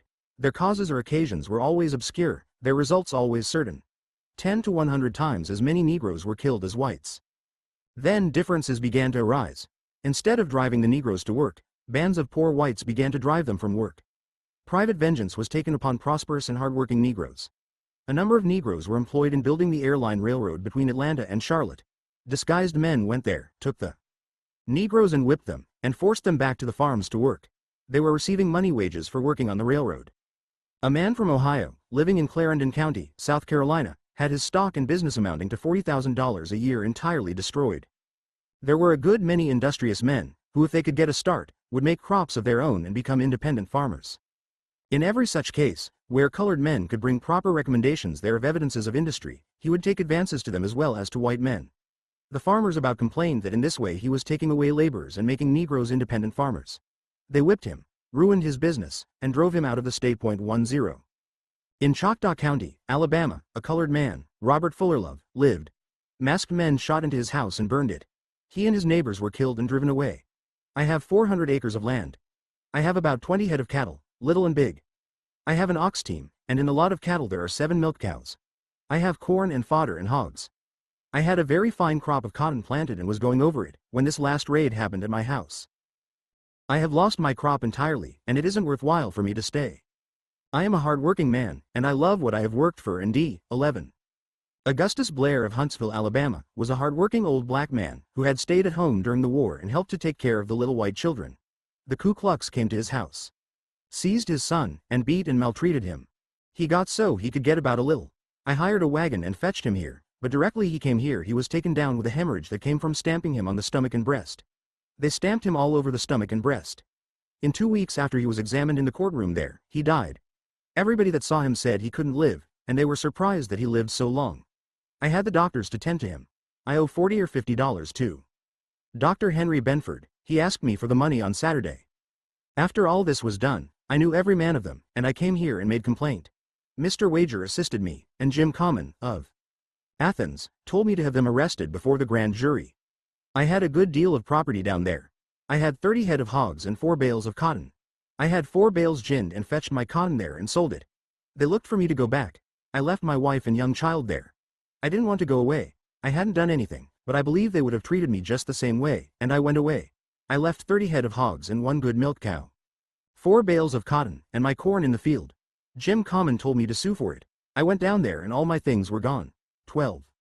These happenings were not confined to particular regions. They spread all over the South. In 1866, the first church for colored people was opened by the American Missionary Association at Memphis, Tennessee. It was burned with all the colored churches in Memphis in the riot that year. 13. In the 18 months ending June 30, 1867, General Canby reported 197 murders and 548 cases of aggravated assault in North and South Carolina. In reference to South Carolina, the report of the Joint Select Committee of the 2 Houses of Congress of 1872 contains such a mass of revolting details that one cannot decide where to begin their citation or where to stop. Murders, or attempts to murder, are numerous. Whippings are without number. Probably the most cruel and cowardly of these last was the whipping of Elias Hill. He was a colored man who had from infancy been dwarfed in legs and arms. He was unable to use either. But he possessed an intelligent mind, had learned to read, and had acquired an unusual amount of knowledge. For one in his circumstances, he was a Baptist preacher. He was highly respected for his upright character. He was eminently religious, and was greatly revered by the people of his own race. It was on this ground that he was visited by the Ku Klux, brutally beaten and dragged from his house into the yard, where he was left in the cold at night, unable to walk or crawl. 14. A report from South Carolina tells of 97 Negroes killed, and 146 shot and whipped. There are riots because of the arming of Negroes. White farmers who are displaced as tenants attack the Negro tenants. Negro churches are burned. In one community, 4/5 of the Negro men are sleeping out in the woods. Gins and in houses are burned in retaliation by Negroes. Colored women are whipped and raped by whites. In some cases, the white landholders try to protect Negroes, while the irresponsible poor whites lead the attack. In another community, 11 murders and more than 600 whippings have gone unnoticed, while there are 7 cases of incendiary burnings. Negro artisans are stopped from following their trade, and the antagonism between poor whites and Negroes grows. 6 Negro foundrymen are beaten and blacksmiths whipped. In Edgefield and Lawrence counties, South Carolina, there were organized bands of regulators, armed men, who make it their business to traverse these counties and maltreat Negroes without any avowed definite purpose in view. They treat the Negroes, in many instances, in the most horrible and atrocious manner, even to maiming them, cutting their ears off, etc. In one case, 2 citizens of one of these counties testified against these parties, and were instantly compelled to leave the county, barely escaping with their lives. The citizens are bound in honor, by an understanding or compact among them, not to testify against these regulators, so that it is impossible to get evidence against them unless the Negro gives it. 15. The report of the Ku Klux investigation published in 1871 said of South Carolina that, in the 9 counties covered by the investigation for a period of approximately 6 months, the Ku Klux Klan lynched and murdered 35 men, whipped 262 men and women, otherwise outraged, shot, mutilated, burned out, etc., 101 persons. It committed 2 cases of sex offenses against Negro women. During this time, the Negroes killed 4 men, beat 1 man, committed 16 other outrages, but no case of torture. No case is found of a white woman seduced or raped by a Negro. The reasons given for the Ku Klux outrages were significantly varied. The victims should suffer in revenge for killing, and for some cases of arson. They were Republicans. They were radical. They had attempted to hold elections. They were carrying arms. They were niggers. They were damn niggers. They boasted that they would own land. They should be made to recant Republican principles, and they should give desired information. In Georgia, in 1868, disturbances are reported in the northwest section, where the poor whites are in the majority. Negroes were whipped for debt, for associating with white women, and for trying to vote. In the Cotton Belt, where the Negroes outnumber the whites, 3 white members of the legislature were killed, and there were insurrections and riots, culminating in the one at Camilla. In this case, 300 Republicans, mostly Negroes, with music and banner, were marching to hold a public meeting. They were met by the sheriff and told that they could not meet.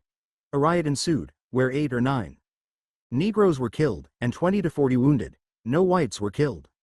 The Negro Secretary of State, Jonathan Gibbs, in Florida, when called before a committee of Congress in 1871, reported 153 murders in Jackson County in that state. 16. Conditions in Texas were particularly bad.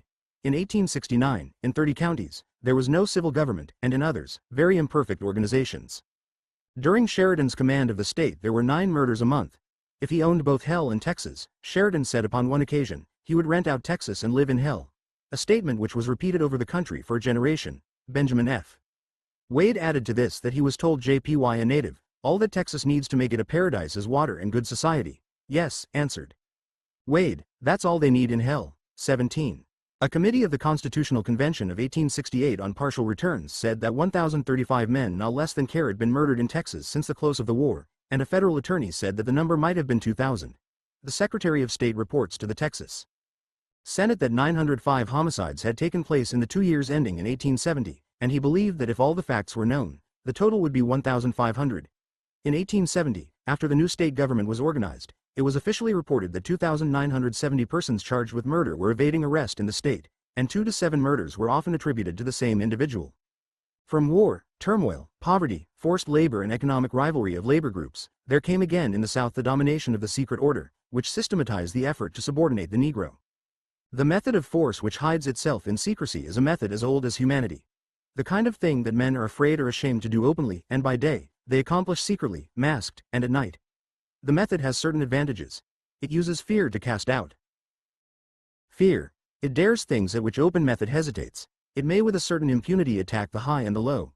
It need hesitate at no outrage of maiming or murder. It shields itself in the mob mind and then throws over all a veil of darkness which becomes glamour. It attracts people who otherwise could not be reached. It harnesses the mob. How is it that men who want certain things done by brute force can so often depend upon the mob? Total depravity, human hate and Schadenfreude do not explain fully the mob spirit in America. Before the wide eyes of the mob is ever the shape of fear. Back of the writhing, yelling, cruel-eyed demons who break, destroy, maim and lynch and burn at the stake, is a knot, large or small, of normal human beings, and these human beings at heart are desperately afraid of something. Of what? Of many things, but usually of losing their jobs, being declassed, degraded, or actually disgraced. Of losing their hopes, their savings, their plans for their children, of the actual pangs of hunger, of dirt, of crime. And of all this, most ubiquitous in modern industrial society is that fear of unemployment. It is its nucleus of ordinary men that continually gives the mob its initial and awful impetus. Around this nucleus, to be sure, gather snowball-wise all manner of flotsam, filth and human garbage, and every lewdness of alcohol and current fashion. But all this is the horrible covering of this inner nucleus of fear. How then is the mob to be met and quelled? If it represents public opinion, even passing, passionate public opinion, it cannot permanently be put down by a police which public opinion appoints and pays. 3 methods of quelling the mob are at hand. The first, by proving to its human, honest nucleus that the fear is false, ill-grounded, unnecessary. Or secondly, if its fear is true or apparently or partially true, by attacking the fearful thing openly either by the organized police power or by frank civil war as did Mussolini and George Washington. Or thirdly, by secret, hidden and underground ways, the method of the Ku Klux Klan. Why do we not take the first way? Because this is a world that believes in war and ignorance, and has no hope in our day of realizing an intelligent majority of men and peace on earth. There are many, many exceptions, but, in general, it is true that there is scarcely a bishop in Christendom, a priest in the church, a president, governor, mayor, or legislator in the United States, a college professor or public school teacher, who does not in the end stand by war and ignorance as the main method for the settlement of our pressing human problems, and this despite the fact that they may deny it with their mouths every day. But here again, open civil war is difficult, costly, and hard to guide. The right toward which it aims must be made obvious, even if it is wrong. In 1918, in order to win the war, we had to make Germans into Huns. In order to win, the South had to make Negroes into thieves, monsters and idiots. Tomorrow, we must make Latins, Southeastern Europeans, Turks and other Asiatics into actual lesser breeds without the law. Some seem to see today Antichrist in Catholicism. And in Jews, international plotters of the protocol, and in the rising tide of color, a threat to all civilization and human culture. Even if these things were true, it would be difficult to bring the truth clearly before the ignorant mob and guide it toward the overthrow of evil. But if these be half true or wholly false, the mob can only be stirred to action by wholesale lying, and this is difficult and costly, and may be successfully answered, or by secret underground whispering, the methods of night and mask, the psychology of vague and unknown ill, the innuendo that cannot be answered, for it is not openly published. Secret organization had long been a method of fastening dictatorship upon the South. It was seen in Louisiana early in the 19th century, and helped in the annexation of Texas. It was widespread in Kansas. Senator Douglas called the whole secession movement the result of an enormous conspiracy. Charles Sumner said, "Not in all history, ancient and modern, is there any record of conspiracy so vast, so wicked, ranging over such spaces, both in time and history." The evidence taken by the Congressional Committee which visited Kansas in 1856 furnished the most incontestable proof of the power and extent of those oath-bound orders.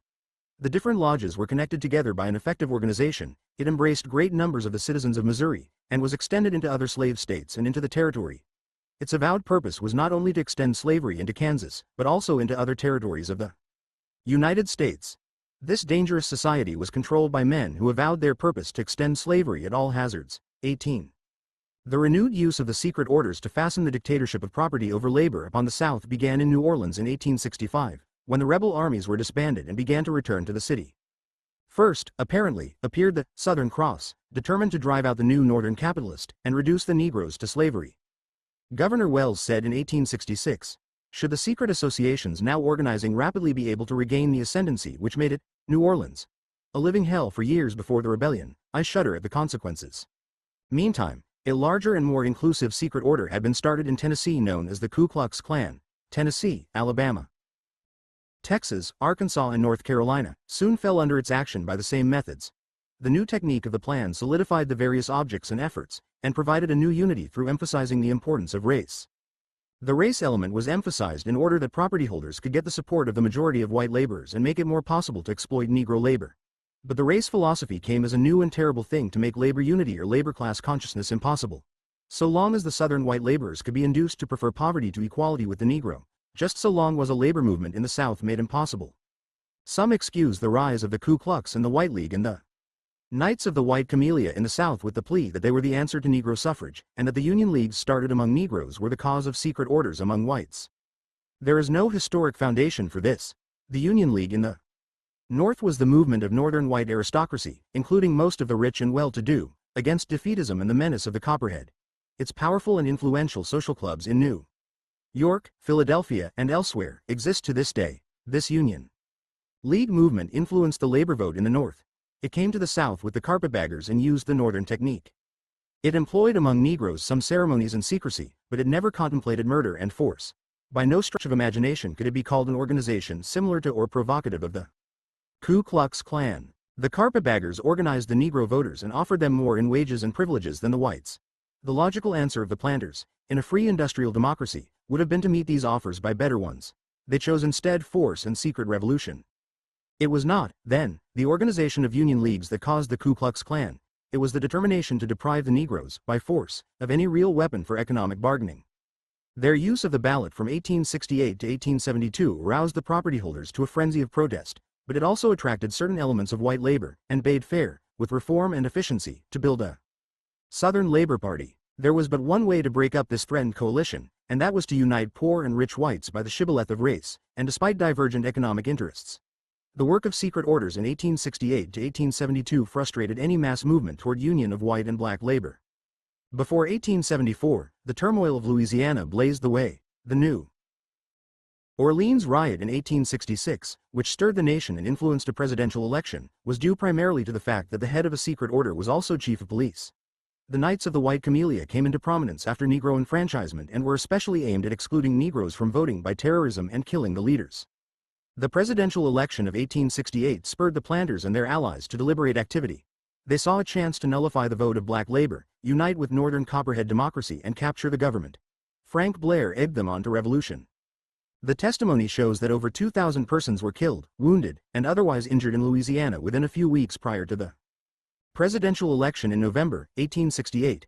That half the state was overrun by violence, and that midnight raids, secret murders, and open riot kept the people in constant terror until the Republicans surrendered all claim. But the most remarkable case is that of St. Landry, a planting parish on the River Teche. Here the Republicans had a registered majority of 1,071 votes. In the spring of 1868 they carried the parish by 678.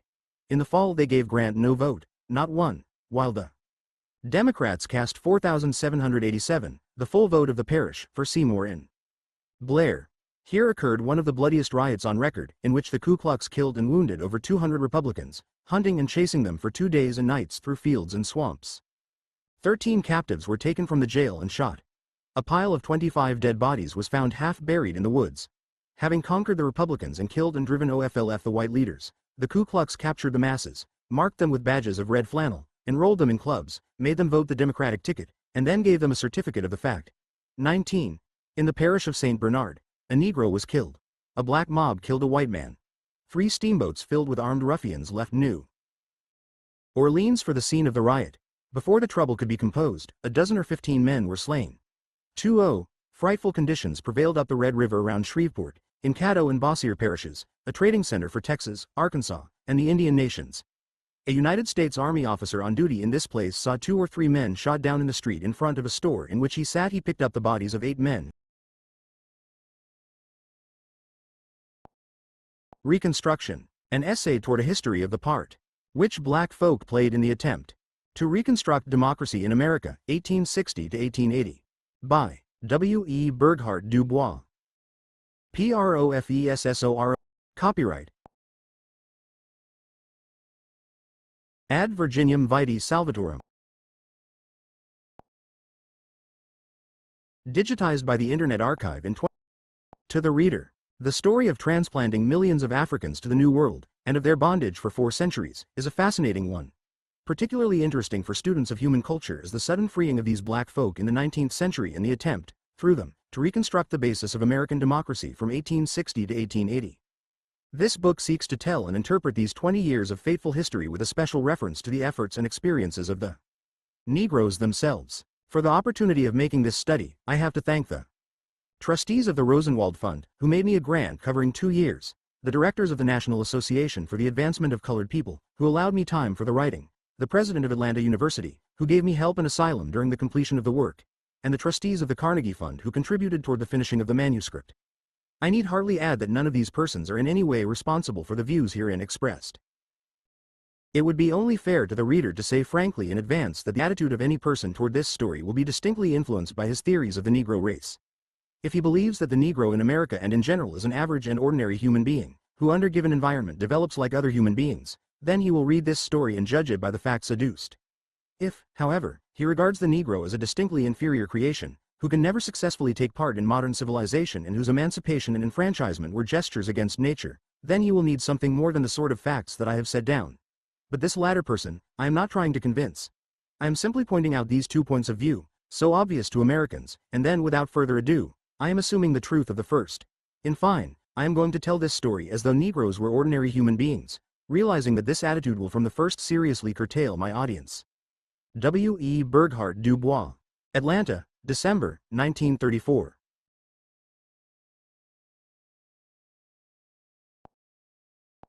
Contents. I. The Black Worker 3. 2. The White Worker I.J. 3. The Planter 32. IV. The General Strike 55. Versus the Coming of the Lord 84. V. Looking Backward 128. 7. Looking Forward 182. 8. The Transubstantiation of a Poor White 237. X. The Price of Disaster 325. X. The Black Proletariat in South Carolina 38-1. XL. The Black Proletariat in Mississippi and Louisiana 43-1. 12. The White Proletariat in Alabama, Georgia, and Florida 487. 13. The Duel for Labor Control on Border and Frontier 526. 14. Counter-Revolution of Property 580. 15. Founding the Public School 637. 16. Back Toward Slavery 670. 17. The Propaganda of History 711 Bibliography 73-1 Index 739.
I.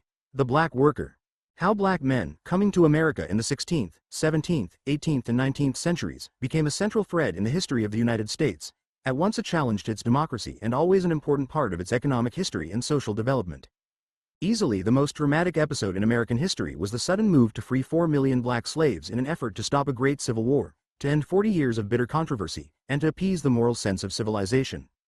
From the day of its birth, the anomaly of slavery plagued a nation which asserted the equality of all men, and sought to derive powers of government from the consent of the governed. Within sound of the voices of those who said this lived more than 500,000 black slaves, forming nearly 1/5 of the population of a new nation. The black population at the time of the first census had risen to 750,000, and there were over 1 million at the beginning of the 19th century. Before 1830, the blacks had passed the 2 million mark, helped by the increased importations just before 1808, and the illicit smuggling up until 1820. By their own reproduction, the Negroes reached 3,638,808 in 1850, and before the Civil War, stood at 4,441,830. They were 10% of the whole population of the nation in 1700, 22% in 1750, 18.9% in 1800 and 1.6% in 1900. These workers were not all black and not all Africans and not all slaves. In I-860, at least 90% were born in the United States. 13% were visibly of white as well as Negro descent, and actually more than 1/4 were probably of white, Indian and Negro blood. In I-860, 11% of these dark folk were free workers. In origin, the slaves represented everything African, although most of them originated on or near the west coast. Yet among them appeared the great Bantu tribes from Sierra Leone to South Africa, the Sudanese, straight across the center of the continent, from the Atlantic to the valley of the Nile, the Nilotic Negroes and the black and brown Hamites, allied with Egypt, the tribes of the Great Lakes, the Pygmies and the Hottentots, and in addition to these, distinct traces of both Berber and Arab blood. There is no doubt of the presence of all these various elements in the mass of 10 million or more Negroes. 3. Transported from Africa to the various Americas, from the 15th to the 19th centuries. Most of them that came to the continent went through West Indian tutelage, and thus finally appeared in the United States.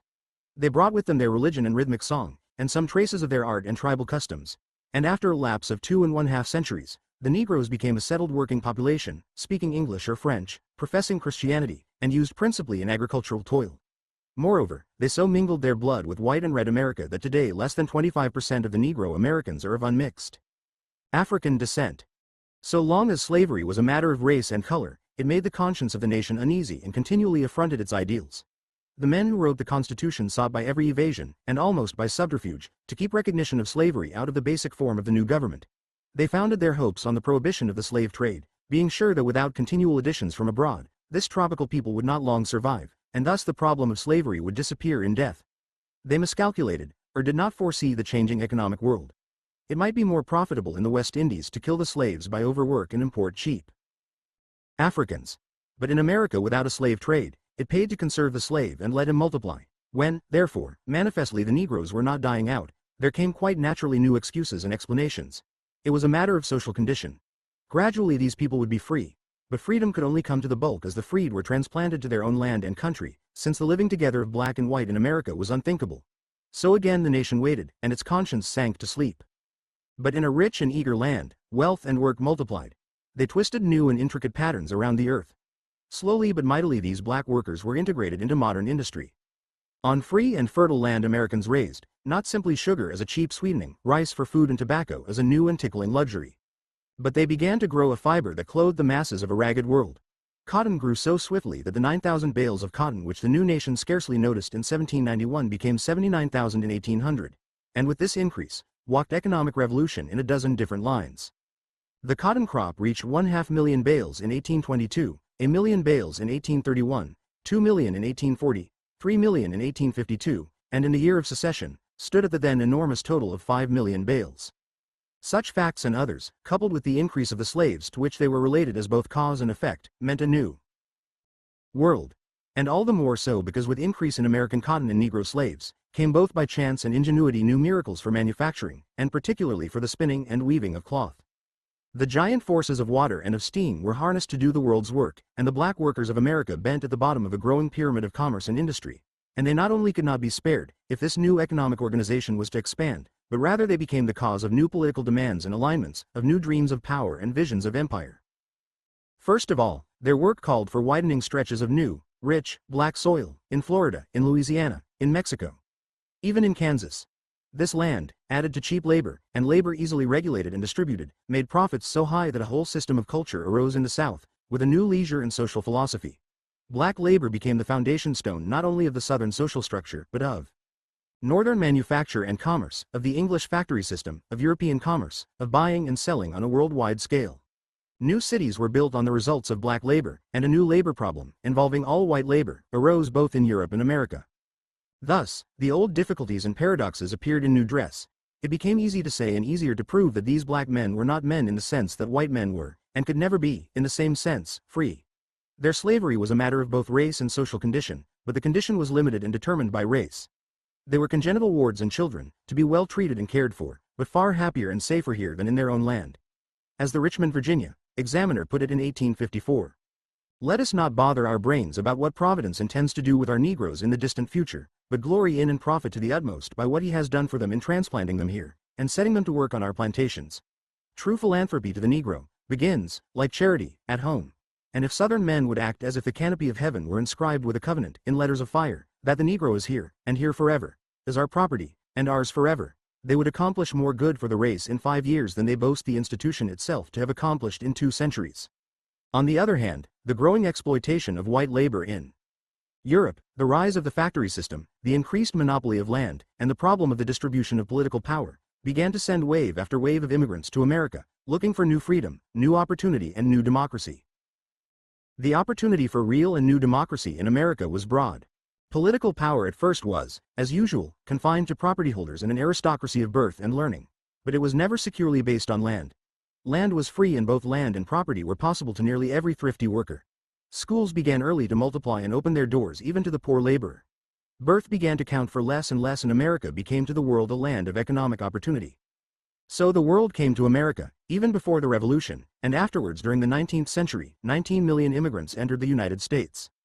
When we compare these figures with the cotton crop and the increase of black workers, we see how the economic problem increased in intricacy. This intricacy is shown by the persons in the drama and their differing and opposing interests.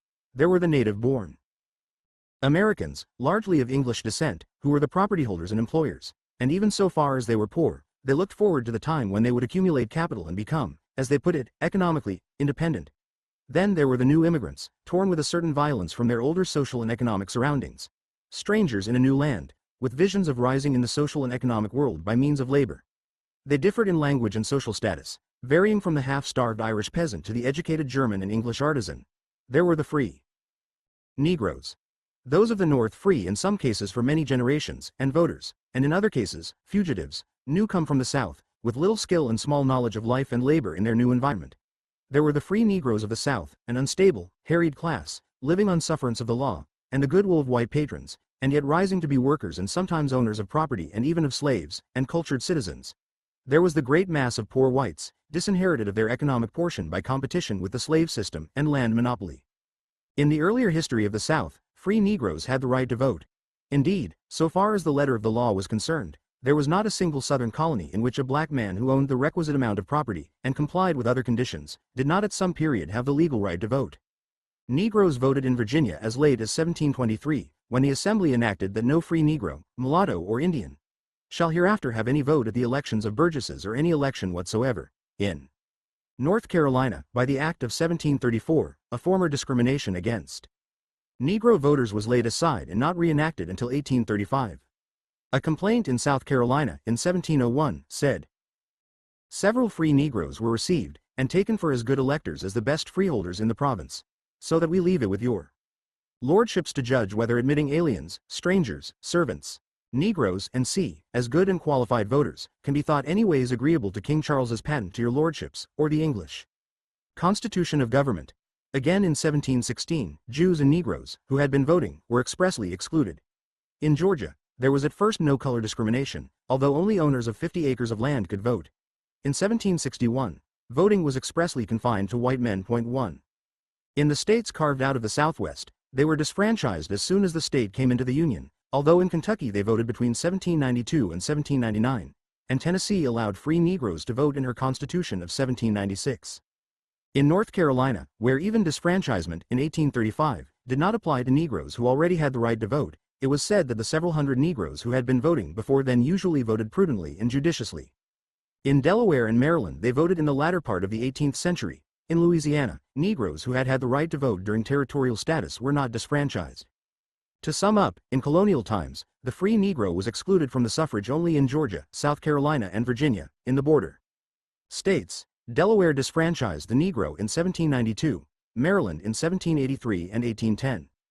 In the Southeast, Florida disfranchised Negroes in 1845, and in the Southwest, Louisiana disfranchised them in 1812, Mississippi in 1817, Alabama in 1819, Missouri, 1821, Arkansas in 1836, Texas, 1845. Georgia in her Constitution of 1777 confined voters to white males. But this was omitted in the constitutions of 1789 and 1798.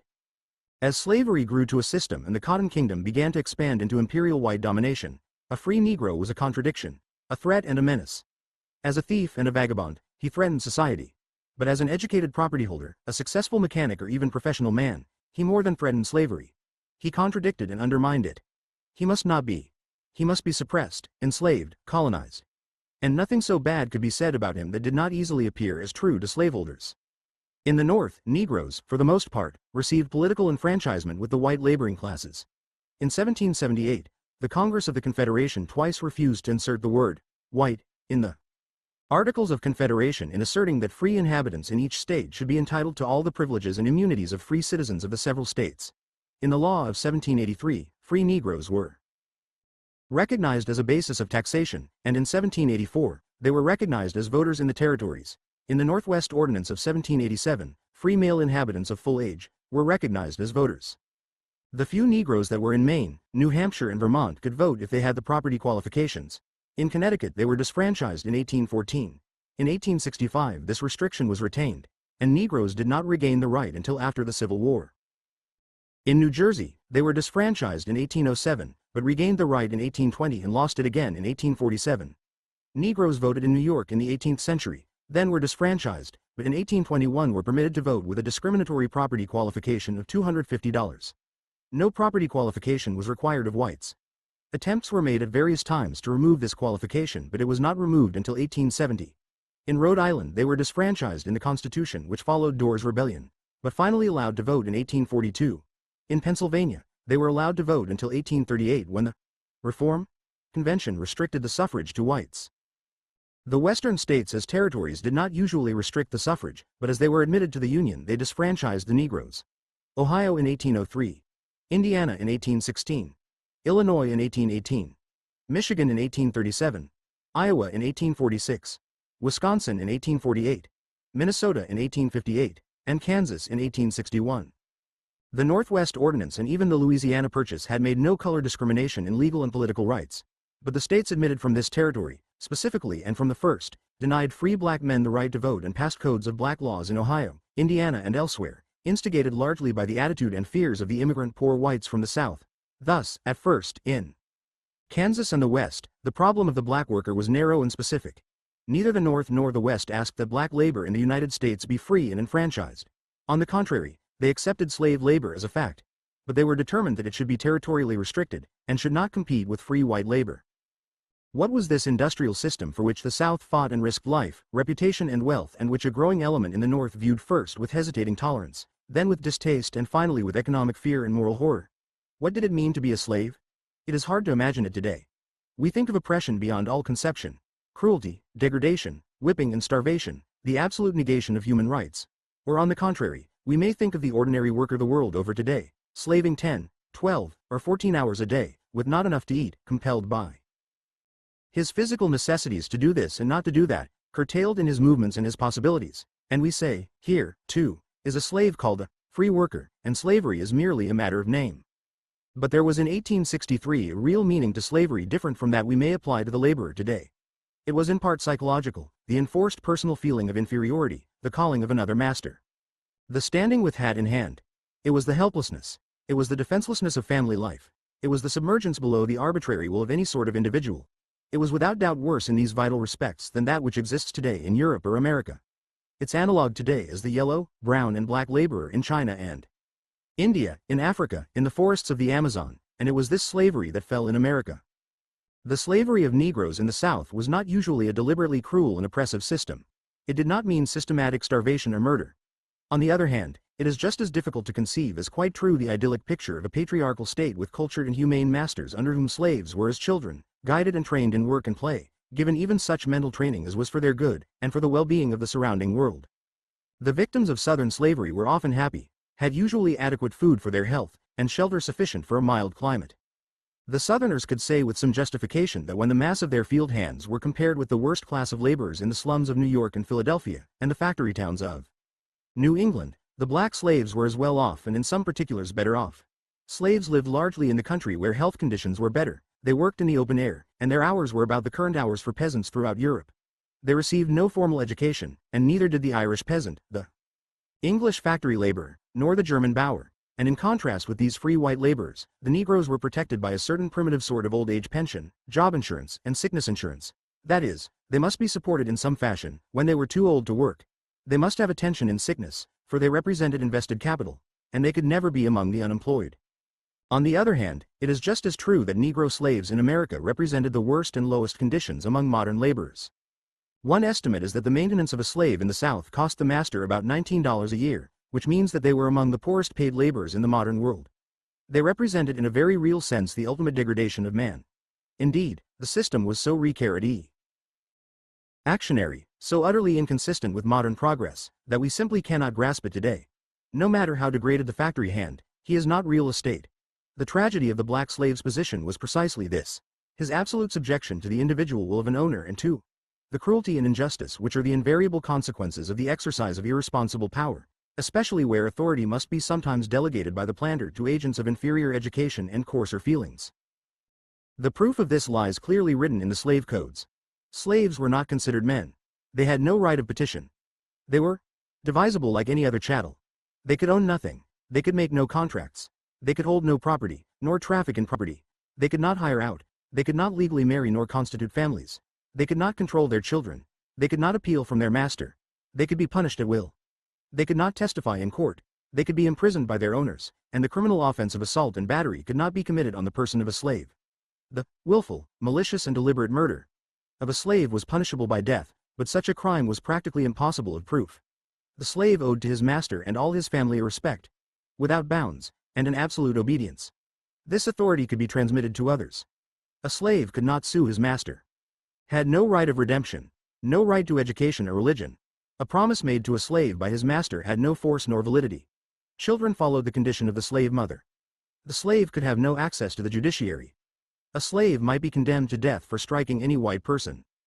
Looking at these accounts, it is safe to say that the law regards a Negro slave, so far as his civil status is concerned, purely and absolutely property, to be bought and sold and pass and descend as a tract of land, a horse, or an ox. 2.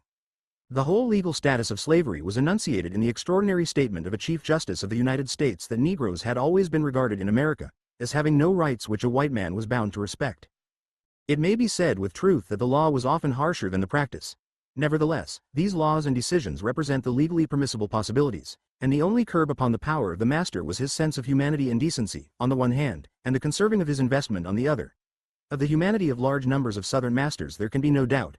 In some cases, they gave their slaves a fatherly care, and yet even in such cases the strain upon their ability to care for large numbers of people and the necessity of entrusting the care of the slaves to other hands than their own, led to much suffering and cruelty. The matter of his investment in land and slaves greatly curtailed the owner's freedom of action. Under the competition of growing industrial organization, the slave system was indeed the source of immense profits. But for the slave owner and landlord to keep a large or even reasonable share of these profits was increasingly difficult. The price of the slave produce in the open market could be hammered down by merchants and traders acting with knowledge and collusion. And the slave owner was, therefore, continually forced to find his profit not in the high price of cotton and sugar, but in beating even further down the cost of his slave labor. This made the slave owners in early days kill the slave by overwork and renew their working stock. It led to the widely organized interstate slave trade between the border states and the cotton kingdom of the Southern South. It led to neglect and the breaking up of families, and it could not protect the slave against the cruelty, lust and neglect of certain owners. Thus human slavery in the South pointed and led in two singularly contradictory and paradoxical directions, toward the deliberate commercial breeding and sale of human labor for profit and toward the intermingling of black and white blood. The slaveholders shrank from acknowledging either set of facts, but they were clear and undeniable. In this vital respect, the slave laborer differed from all others of his day. He could be sold. He could, at the will of a single individual, be transferred for life 1,000 miles or more. His family, wife and children could be legally and absolutely taken from him. Free laborers today are compelled to wander in search for work and food. Their families are deserted for want of wages. But in all this there is no such direct barter in human flesh. It was a sharp accentuation of control over men beyond the modern labor reserve or the contract coolie system. Negroes could be sold, actually sold as we sell cattle, with no reference to calves or bulls, or recognition of family. It was a nasty business. The white South was properly ashamed of it and continually belittled and almost denied it. But it was a stark and bitter fact. Southern papers of the border states were filled with advertisements. I wish to purchase 50 Negroes of both sexes from 6 to 30 years of age, for which I will give the highest cash prices. Wanted to purchase Negroes of every description, age and sex. The consequent disruption of families is proven beyond doubt. $50 reward. Ran away from the subscriber, a Negro girl, named Maria. She is of a copper color, between 13 and 14 years of age, bareheaded and barefooted. She is small for her age, very sprightly and very likely. She stated she was going to see her mother at Maysville. Sanford Thompson. Committed to jail of Madison County, a Negro woman, who calls her name Fanny, and says she belongs to William Miller, of Mobile. She formerly belonged to John Givens, of this county, who now owns several of her children. David Shropshire, jailer. $50 reward. Ran away from the subscriber, his Negro man Polydor, commonly called Paul. I understand General R.Y. Hayne has purchased his wife and children from H.L. Pinckney, Esq., and has them on his plantation at Goose Creek, where, no doubt, the fellow is frequently lurking. T. Davis. One can see Polydor lurking about his wife and children. 3. The system of slavery demanded a special police force, and such a force was made possible and unusually effective by the presence of the poor whites. This explains the difference between the slave revolts in the West Indies and the lack of effective revolt in the Southern United States. In the West Indies, the power over the slave was held by the whites and carried out by them and such Negroes as they could trust. In the South, on the other hand, the great planters formed proportionally quite as small a class, but they had singularly enough at their command some 5 million poor whites. That is, there were actually more white people to police the slaves than there were slaves. Considering the economic rivalry of the black and white worker in the North, it would have seemed natural that the poor white would have refused to police the slaves. But two considerations led him in the opposite direction. First of all, it gave him work and some authority as overseer, slave driver, and member of the patrol system. But above and beyond this, it fed his vanity because it associated him with the masters. Slavery bred in the poor white a dislike of Negro toil of all sorts. He never regarded himself as a laborer, or as part of any labor movement. If he had any ambition at all, it was to become a planter and to own niggers. To these Negroes he transferred all the dislike and hatred which he had for the whole slave system. The result was that the system was held stable and intact by the poor white. Even with the late ruin of Haiti before their eyes, the planters, stirred as they were nevertheless able to stamp out slave revolt. The dozen revolts of the 18th century had dwindled to the plot of Gabriel in 1800, Vesey in 1822, of Nat Turner in 1831, and Cruz of the Amistad and Creole in 1839 and 1841. Gradually the whole white South became an armed and commissioned camp to keep Negroes in slavery and to kill the black rebel. But even the poor white, led by the planter, would not have kept the black slave in nearly so complete control had it not been for what may be called the safety valve of slavery, and that was the chance which a vigorous and determined slave had to run away to freedom. Under the situation as it developed between 1830 and 1860, there were grave losses to the capital invested in black workers. Encouraged by the idealism of those northern thinkers who insisted that Negroes were human, the black worker sought freedom by running away from slavery. The physical geography of America with its paths north, by swamp, river and mountain range, the daring of black revolutionists like Henson and Tubman, and the extra-legal efforts of abolitionists made this more and more easy. One cannot know the real facts concerning the number of fugitives, but despite the fear of advertising the losses, the emphasis put upon fugitive slaves by the South shows that it was an important economic item. It is certain from the bitter effort to increase the efficiency of the fugitive slave law that the losses from runaways were widespread and continuous, and the increase in the interstate slave trade from border states to the Deep South, together with the increase in the price of slaves, showed a growing pressure. At the beginning of the 19th century, one bought an average slave for $200, while in I-860 the price ranged from $1,400 to $2,000.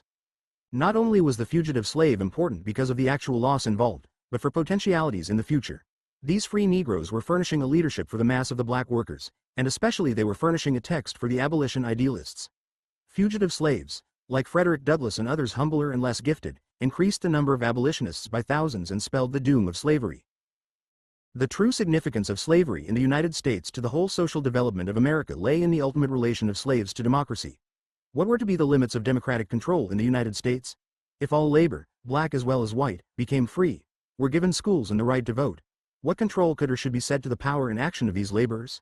Was the rule of the mass of Americans to be unlimited, and the right to rule extended to all men regardless of race and color, or if not, what power of dictatorship and control? And how would property and privilege be protected? This was the great and primary question which was in the minds of the men who wrote the Constitution of the United States and continued in the minds of thinkers down through the slavery controversy. It still remains with the world as the problem of democracy expands and touches all races and nations. And of all human development, ancient and modern, not the least singular and significant is the philosophy of life and action which slavery bred in the souls of black folk. In most respects its expression was stilted and confused. The rolling periods of Hebrew prophecy and biblical legend furnished inaccurate but splendid words. The subtle folklore of Africa, with whimsy and parable, veiled wish and wisdom. And above all fell the anointing chrism of the slave music, the only gift of pure art in America. Beneath the veil lay right and wrong, vengeance and love, and sometimes throwing aside the veil, a soul of sweet beauty and truth stood revealed. Nothing else of art or religion did the slave South give to the world, except the Negro song and story. And even after slavery, down to our day, it has added but little to this gift. One has but to remember as symbol of it all, still unspoiled by petty artisans, the legend of John Henry, the mighty black, who broke his heart working against the machine, and died, with his hammer in his hand. Up from this slavery gradually climbed the free Negro with clearer, modern expression and more definite aim long before the emancipation of 1863. His greatest effort lay in his cooperation with the abolition movement. He knew he was not free until all Negroes were free. Individual Negroes became exhibits of the possibilities of the Negro race, if once it was raised above the status of slavery. Even when, as so often, the Negro became court jester to the ignorant American mob, he made his plea in his songs and antics. Thus spoke the noblest slave that ever God set free, Frederick Douglass in 1852, in his 4th of July oration at Rochester, voicing the frank and fearless criticism of the black worker. What, to the American slave, is your 4th of July? I answer. A day that reveals to him, more than all other days in the year, the gross injustice and cruelty to which he is the constant victim. To him your celebration is a sham. Your boasted liberty, an unholy license, your national greatness, swelling vanity. Your sounds of rejoicing are empty and heartless. Your denunciation of tyrants, brass-fronted impudence. Your shouts of liberty and equality, hollow mockery. Your prayers and hymns, your sermons and thanksgivings, with all your religious parade and solemnity, are, to him, mere bombast, fraud, deception, impiety and hypocrisy, a thin veil to cover up crimes which would disgrace a nation of savages. You boast of your love of liberty, your superior civilization, and your pure Christianity, while the whole political power of the nation, as embodied in the two great political parties, is solemnly pledged to support and perpetuate the enslavement of 3 millions of your countrymen. You hurl your anathemas at the crown-headed tyrants of Russia and Austria and pride yourselves on your democratic institutions, while you yourselves consent to be the mere tools and bodyguards of the tyrants of Virginia and Carolina. You invite to your shores fugitives of oppression from abroad, honor them with banquets, greet them with ovations, cheer them, toast them, salute them, protect them, and pour out your money to them like water.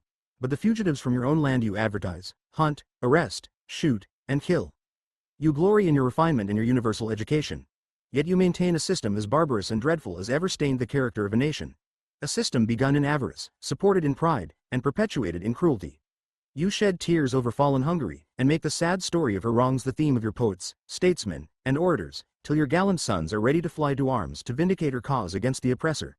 But, in regard to the 10,000 wrongs of the American slave, you would enforce the strictest silence, and would hail him as an enemy of the nation who dares to make those wrongs the subject of public discourse. 4. Above all, we must remember the black worker was the ultimate exploited, that he formed that mass of labor which had neither wish nor power to escape from the labor status, in order to directly exploit other laborers, or indirectly, by alliance with capital, to share in their exploitation. To be sure, the black mass developed again and again, here and there, capitalistic groups in New Orleans, in Charleston and in Philadelphia, groups willing to join white capital in exploiting labor. But they were driven back into the mass by racial prejudice before they had reached a permanent foothold, and thus became all the more bitter against all organization which by means of race prejudice, or the monopoly of wealth, sought to exclude men from making a living. It was thus the black worker, as founding stone of a new economic system in the 19th century and for the modern world, who brought civil war in America. He was its underlying cause, in spite of every effort to base the strife upon union and national power. That dark and vast sea of human labor in China and India, the South Seas and all Africa, in the West Indies and Central America and in the United States. That great majority of mankind, on whose bent and broken backs rest today the founding stones of modern industry, shares a common destiny. It is despised and rejected by race and color, paid a wage below the level of decent living, driven, beaten, prisoned and enslaved in all but name, spawning the world's raw material and luxury, cotton, wool, coffee, tea, cocoa, palm oil, fibers, spices, rubber, silks, lumber, copper, gold, diamonds, leather. How shall we end the list and where? All these are gathered up at prices lowest of the low, manufactured, transformed and transported at fabulous gain, and the resultant wealth is distributed and displayed and made the basis of world power and universal dominion and armed arrogance in London and Paris, Berlin and Rome, New York and Rio de Janeiro. Here is the real modern labor problem. Here is the kernel of the problem of religion and democracy, of humanity. Words and feudal gestures avail nothing. Out of the exploitation of the dark proletariat comes the surplus value filched from human beasts which, in cultured lands, the machine and harnessed power veil and conceal. The emancipation of man is the emancipation of labor, and the emancipation of labor is the freeing of that basic majority of workers who are yellow, brown and black. Dark, shackled knights of labor, clinging still, amidst a universal wreck of faith, to cheerfulness and foreigners to hate. These know ye not, these have ye not received, but these shall speak to you beatitudes. Around them surge the tides of all your strife. Above them rise the august monuments of all your outward splendor, but they stand unenvious in thought, and bide their time. Leslie P. Hill. 2. The White Worker. How America became the laborers' promised land, and flocking here from all the world the white workers competed with black slaves, with new floods of foreigners, and with growing exploitation, until they fought slavery to save democracy and then lost democracy in a new and vaster slavery. The opportunity for real and new democracy in America was broad. Political power was at first as usual confined to property holders and an aristocracy of birth and learning, but it was never securely based on land. Land was free, and both land and property were possible to nearly every thrifty worker. Schools began early to multiply and open their doors even to the poor laborer. Birth began to count for less and less, and America became to the world a land of opportunity. So the world came to America, even before the Revolution, and afterward during the 19th century, 19 million immigrants entered the United States. The new labor that came to the United States, while it was poor, used to oppression and accustomed to a low standard of living, was not willing, after it reached America, to regard itself as a permanent laboring class, and it is in the light of this fact that the labor movement among white Americans must be studied. The successful, well-paid American laboring class formed, because of its property and ideals, a petty bourgeoisie ready always to join capital in exploiting common labor, white and black, foreign and native. The more energetic and thrifty among the immigrants caught the prevalent American idea that here labor could become emancipated from the necessity of continuous toil, and that an increasing proportion could join the class of exploiters, that is of those who made their income chiefly by profit derived through the hiring of labor. Abraham Lincoln expressed this idea frankly at Hartford in March, 1860. He said, "I am not ashamed to confess that 25 years ago I was a hired laborer, mauling rails, at work on a flatboat, just what might happen to any poor man's son." Then followed the characteristic philosophy of the time. "I want every man to have his chance, and I believe a black man is entitled to it, in which he can better his condition, when he may look forward and hope to be a hired laborer this 17 year and the next, work for himself afterward, and finally to hire men to work for him. That is the true system." He was enunciating the widespread American idea of the son rising to a higher economic level than the father, of the chance for the poor man to accumulate wealth and power, which made the European doctrine of a working class fighting for the elevation of all workers seem not only less desirable but even less possible for average workers than they had formerly considered it. These workers came to oppose slavery not so much from moral as from the economic fear of being reduced by competition to the level of slaves. They wanted a chance to become capitalists, and they found that chance threatened by the competition of a working class whose status at the bottom of the economic structure seemed permanent and inescapable. At first, black slavery jarred upon them, and as early as the 17th century German immigrants to Pennsylvania asked the Quakers innocently if slavery was in accord with the Golden Rule. Then, gradually, as succeeding immigrants were thrown in difficult and exasperating competition with black workers, their attitude changed. These were the very years when the white worker was beginning to understand the early American doctrine of wealth and property, to escape the liability of imprisonment for debt, and even to gain the right of universal suffrage. He found pouring into cities like New York and Philadelphia emancipated Negroes with low standards of living, competing for the jobs which the lower class of unskilled white laborers wanted. For the immediate available jobs, the Irish particularly competed in the employers because of race antipathy and sympathy with the South did not wish to increase the number of Negro workers, so long as the foreigners worked just as cheaply. The foreigners in turn blamed blacks for the cheap price of labor. The result was race war. Riots took place which were at first simply the flaming hostility of groups of laborers fighting for bread and butter. Then they turned into race riots. For 3 days in Cincinnati in 1829, a mob of whites wounded and killed free Negroes and fugitive slaves and destroyed property. Most of the black population, numbering over 2,000, left the city and trekked to Canada. In Philadelphia, 1828–1840, a series of riots took place which thereafter extended until after the Civil War. The riot of 1834 took the dimensions of a pitched battle and lasted for 3 days. 31 houses and 2 churches were destroyed. Other riots took place in 1835 and 1838, and a 2-day riot in 1842 caused the calling out of the militia with artillery. In the 40s came quite a different class, the English and German workers, who had tried by organization to fight the machine, and in the end had to some degree envisaged the Marxian reorganization of industry through trade unions and class struggle. The attitude of these people toward the Negro was varied and contradictory. At first they blurted out their disapprobation of slavery on principle. It was a phase of all-wage slavery. Then they began to see a way out for the worker in America through the free land of the West. Here was a solution such as was impossible in Europe. Plenty of land, rich land, land coming daily nearer its own markets, to which the worker could retreat and restore the industrial balance ruined in Europe by the expropriation of the worker from the soil. Or in other words, the worker in America saw a chance to increase his wage and regulate his conditions of employment much greater than in Europe. The trade unions could have a material backing that they could not have in Germany, France or England. This thought, curiously enough, instead of increasing the sympathy for the slave, turned it directly into rivalry and enmity. The wisest of the leaders could not clearly envisage just how slave labor in conjunction and competition with free labor tended to reduce all labor toward slavery. For this reason, the union and labor leaders gravitated toward the political party which opposed tariff bounties and welcomed immigrants, quite forgetting that this same Democratic Party had as its backbone the planter oligarchy of the South with its slave labor. The new immigrants in their competition with this group reflected not simply the general attitude of America toward colored people, but particularly they felt the threat of slave competition which these Negroes foreshadowed. The Negroes worked cheaply, partly from custom, partly as their only defense against competition. The white laborers realized that Negroes were part of a group of millions of workers who were slaves by law, and whose competition kept white labor out of the work of the South and threatened its wages and stability in the North. When now the labor question moved west, and became a part of the land question, the competition of black men became of increased importance. Foreign laborers saw more clearly than most Americans the tremendous significance of free land in abundance, such as America possessed, in open contrast to the land monopoly of Europe. But here on this free land, they met not only a few free Negro workers, but the threat of a mass of slaves. The attitude of the West toward Negroes, therefore, became sterner than that of the East. Here was the possibility of direct competition with slaves, and the absorption of Western land into the slave system. This must be resisted at all costs, but beyond this, even free Negroes must be discouraged. On this the Southern poor white immigrants insisted. In the meantime, the problem of the black worker had not ceased to trouble the conscience and the economic philosophy of America. That the worker should be a bond slave was fundamentally at variance with the American doctrine, and the demand for the abolition of slavery had been continuous since the Revolution.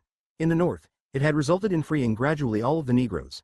But the comparatively small number of those thus freed was being augmented now by fugitive slaves from the South, and manifestly the ultimate plight of the black worker depended upon the course of Southern slavery.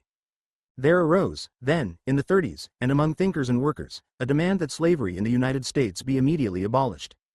This demand became epitomized in the crusade of William Lloyd Garrison, himself a poor printer, but a man of education, thought and indomitable courage. This movement was not primarily a labor movement or a matter of profit and wage. It simply said that under any condition of life, the reduction of a human being to real estate was a crime against humanity of such enormity that its existence must be immediately ended. After emancipation there would come questions of labor, wage and political power. But now, first, must be demanded that ordinary human freedom and recognition of essential manhood which slavery blasphemously denied.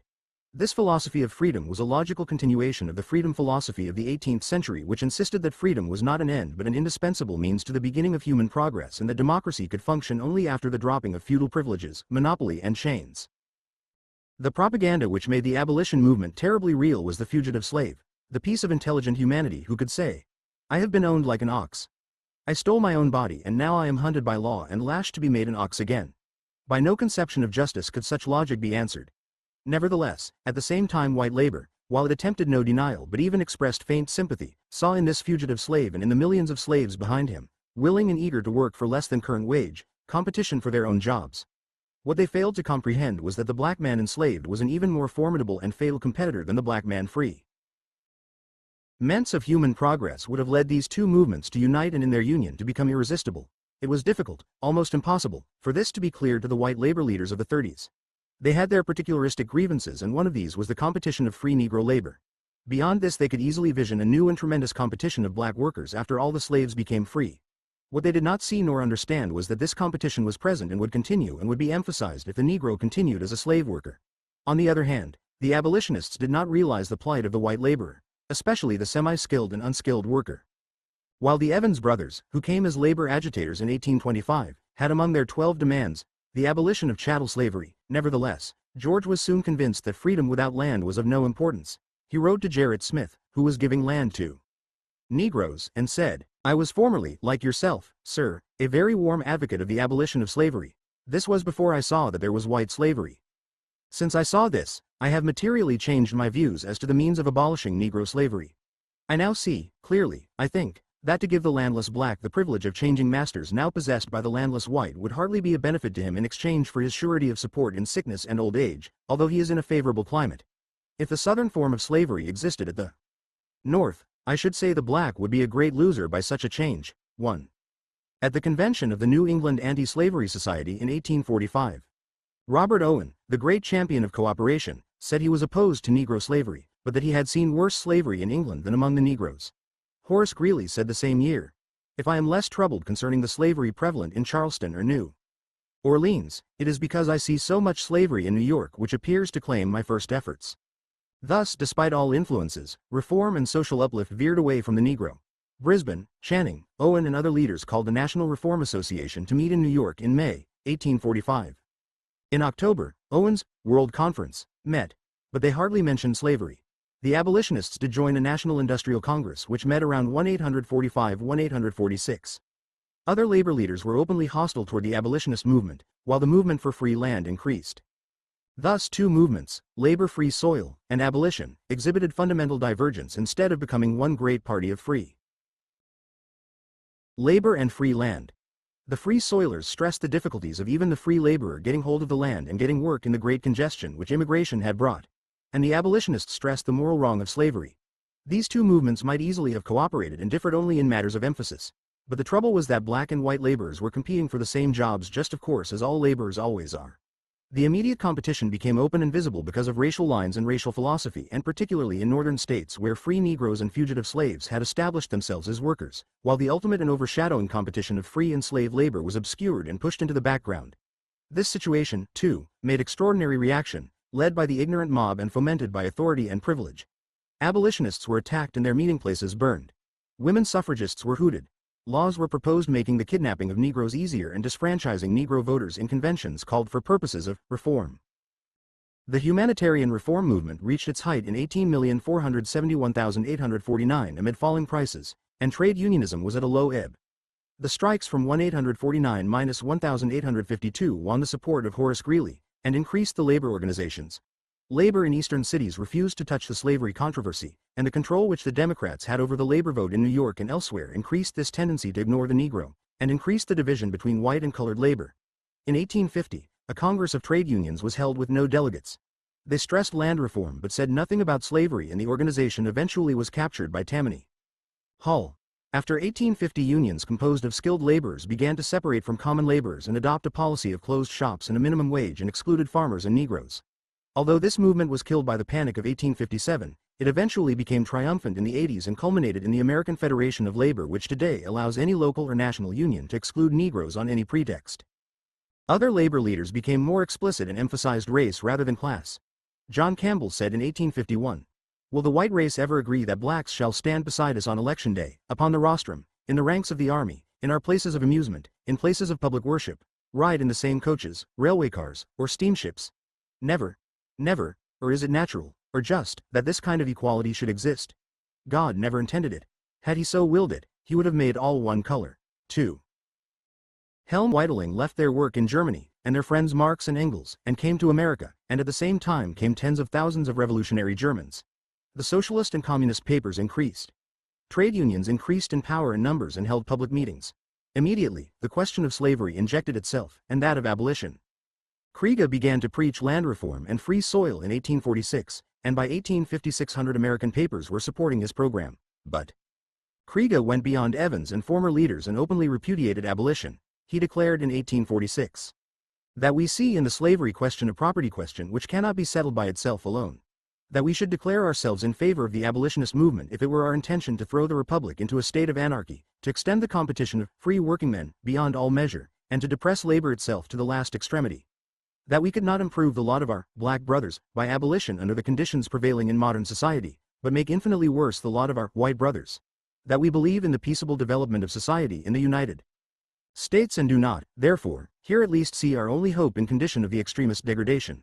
That we feel constrained, therefore, to oppose abolition with all our might, despite all the importunities of sentimental Philistines and despite all the poetical effusions of liberty-intoxicated ladies. 3. Wilhelm Weitling, who came to America the following year, 1847, started much agitation but gave little attention to slavery. He did not openly side with the slaveholder, as Kriege did. Nevertheless, there was no condemnation of slavery in his paper. In the first German labor conference in Philadelphia, under Weitling in 1850, a series of resolutions were passed which did not mention slavery. Both Kriege and Weitling joined the Democratic Party and numbers of other immigrant Germans did the same thing, and these workers, therefore, became practical defenders of slavery. Doubtless, the Know Nothing movement against the foreign-born forced many workers into the Democratic Party, despite slavery. The year 1853 saw the formation of the Arbeiterbund under Joseph Weidemeyer, a friend of Karl Marx. This organization advocated to protest most emphatically against both white and black slavery. Nevertheless, when the Arbeiterbund was reorganized in December 1857, slavery was not mentioned. When its new organ appeared in April 1858, it said that the question of the present moment was not the abolition of slavery, but the prevention of its further extension, and that Negro slavery was firmly rooted in America. One small division of this organization in 1857 called for abolition of the slave trade and colonization of Negroes, but defended the Southern slaveholders.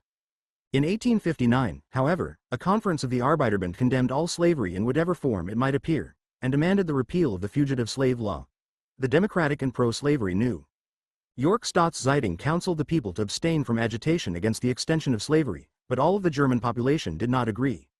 As the Chartist movement increased in England, the press was filled with attacks against the United States and its institutions, and the Chartists were clear on the matter of slavery.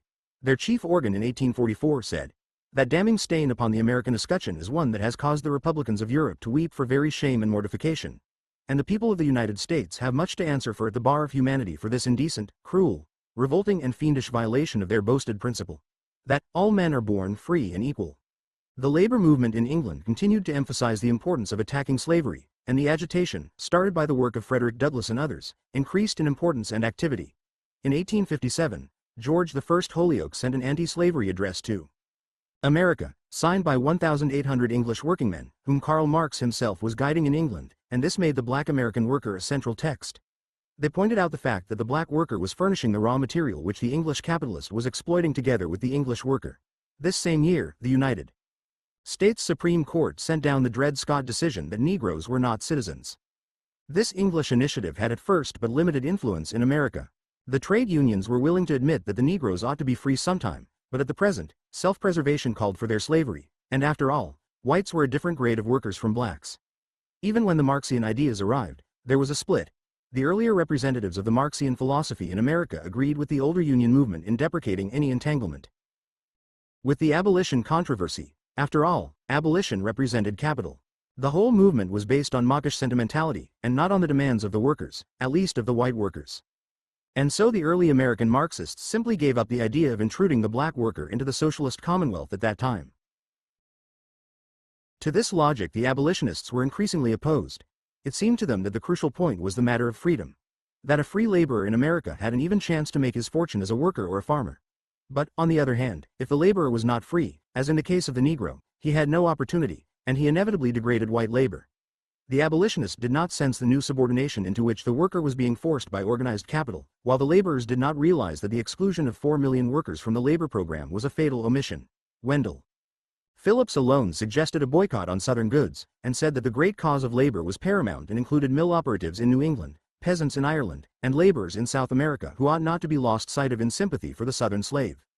In the United States shortly before the outbreak of the Civil War there were 26 trades with national organizations, including the iron and steel workers, machinists, blacksmiths, etc. The employers formed a national league and planned to import more workmen from foreign countries.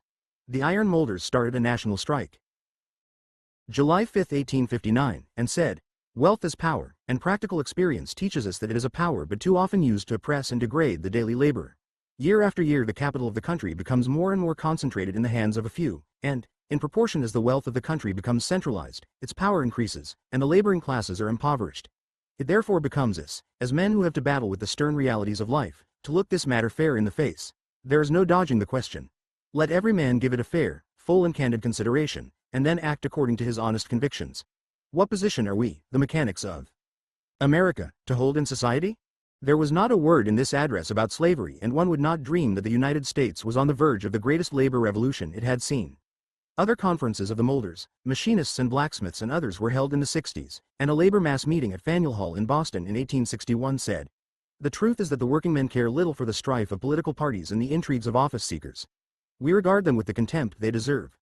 We are weary of this question of slavery. It is a matter which does not concern us, and we wish only to attend to our business, and leave the South to attend to their own affairs, without any interference from the North. 4. In all this consideration, we have so far ignored the white workers of the South, and we have done this because the labor movement ignored them and the abolitionists ignored them. And above all, they were ignored by Northern capitalists and Southern planters. They were in many respects almost a forgotten mass of men." Cairns describes the slave South, the period just before the war. "It resolves itself into three classes, broadly distinguished from each other, and connected by no common interest: the slaves on whom devolves all the regular industry, the slaveholders who reap all its fruits, and an idle and lawless rabble who live dispersed over vast plains in a condition little removed from absolute barbarism." From all that has been written and said about the antebellum South, one almost loses sight of about 5 million white people in I 860 who lived in the South and held no slaves. Even among the 2 million slaveholders, an oligarchy of 8,000 really ruled the South, while, as an observer said, "For 20 years, I do not recollect ever to have seen or heard these non-slaveholding whites referred to by the Southern gentlemen as constituting any part of what they called the South. 5. They were largely ignorant and degraded. Only 25% could read and write. The condition of the poor whites has been many times described. A wretched log hut or two are the only habitations in sight. Here reside, or rather take shelter, the miserable cultivators of the ground, or a still more destitute class who make a precarious living by peddling lightwood in the city. These cabins are dens of filth. The bed, if there be a bed, is a layer of something in the corner that defies scenting. If the bed is nasty, what of the floor? What of the whole enclosed space? What of the creatures themselves? Poe. Water in use as a purifier is unknown. Their faces are bedaubed with the muddy accumulation of weeks. They just give them a wipe when they see a stranger to take off the blackest dirt. The poor wretches seem startled when you address them, and answer your questions cowering like culprits. 6. Olmsted said, "I saw as much close packing, filth and squalor, in certain blocks inhabited by laboring whites in Charleston, as I have witnessed in any northern town of its size, and greater evidences of brutality and ruffianly character than I have ever happened to see, among an equal population of this class, before." 7. Two classes of poor whites have been differentiated: the mountain whites and the poor whites of the lowlands. Below a dirty and ill-favored house, down under the bank on the shingle near the river, sits a family of 5 people, all ill-clothed and unclean. A blear-eyed old woman, a younger woman with a mass of tangled red hair hanging about her shoulders, indubitably suckling a baby. A little girl with the same auburn evidence of Scotch ancestry, a boy, and a younger child, all gathered about a fire made among some bricks, surrounding a couple of iron saucepans, in which is a dirty mixture looking like mud, but probably warmed up sorghum syrup, which with a few pieces of corn pone, makes their breakfast. Most of them are illiterate and more than correspondingly ignorant. Some of them had Indian ancestors, and a few bear evidences of Negro blood. The so-called mountain boomer, says an observer, has little self-respect and no self-reliance. So long as his corn pile lasts, the cracker lives in contentment, feasting on a sort of hoe cake made of grated cornmeal mixed with salt and water and baked before the hot coals, with addition of what game the forest furnishes him when he can get up the energy to go out and shoot or trap it. The irregularities of their moral lives cause them no sense of shame, but, notwithstanding these low moral conceptions, they are of an intense religious excitability. 8. Above this lowest mass rose a middle class of poor whites in the making. There were some small farmers who had more than a mere sustenance and yet were not large planters. There were overseers. There was a growing class of merchants who traded with the slaves and free Negroes and became in many cases larger traders, dealing with the planters for the staple crops. Some poor whites rose to the professional class, so that the rift between the planters and the mass of the whites was partially bridged by this smaller intermediate class. While revolt against the domination of the planters over the poor whites was voiced by men like Helper, who called for a class struggle to destroy the planters, this was nullified by deep-rooted antagonism to the Negro, whether slave or free. If black labor could be expelled from the United States or eventually exterminated, then the fight against the planter could take place. But the poor whites and their leaders could not for a moment contemplate a fight of united white and black labor against the exploiters. Indeed, the natural leaders of the poor whites, the small farmer, the merchant, the professional man, the white mechanic and slave overseer, were bound to the planters and repelled from the slaves and even from the mass of the white laborers in two ways. First, they constituted the police patrol who could ride with planters and now and then exercise unlimited force upon recalcitrant or runaway slaves. And then, too, there was always a chance that they themselves might also become planters by saving money, by investment, by the power of good luck. And the only heaven that attracted them was the life of the great Southern planter. There were a few weak associations of white mechanics, such as printers and shipwrights and iron molders, in 1851–1860, but practically no labor movement in the South. Charles Nordhoff states that he was told by a wealthy Alabaman, in I-860, that the planters in his region were determined to discontinue altogether the employment of free mechanics. On my own place, he said, I have slave carpenters, slave blacksmiths, and slave wheelwrights, and thus I am independent of free mechanics, and a certain. Alfred E. Matthews remarks, I have seen free white mechanics obliged to stand aside while their families were suffering for the necessaries of life, when the slave mechanics, owned by rich and influential men, could get plenty of work.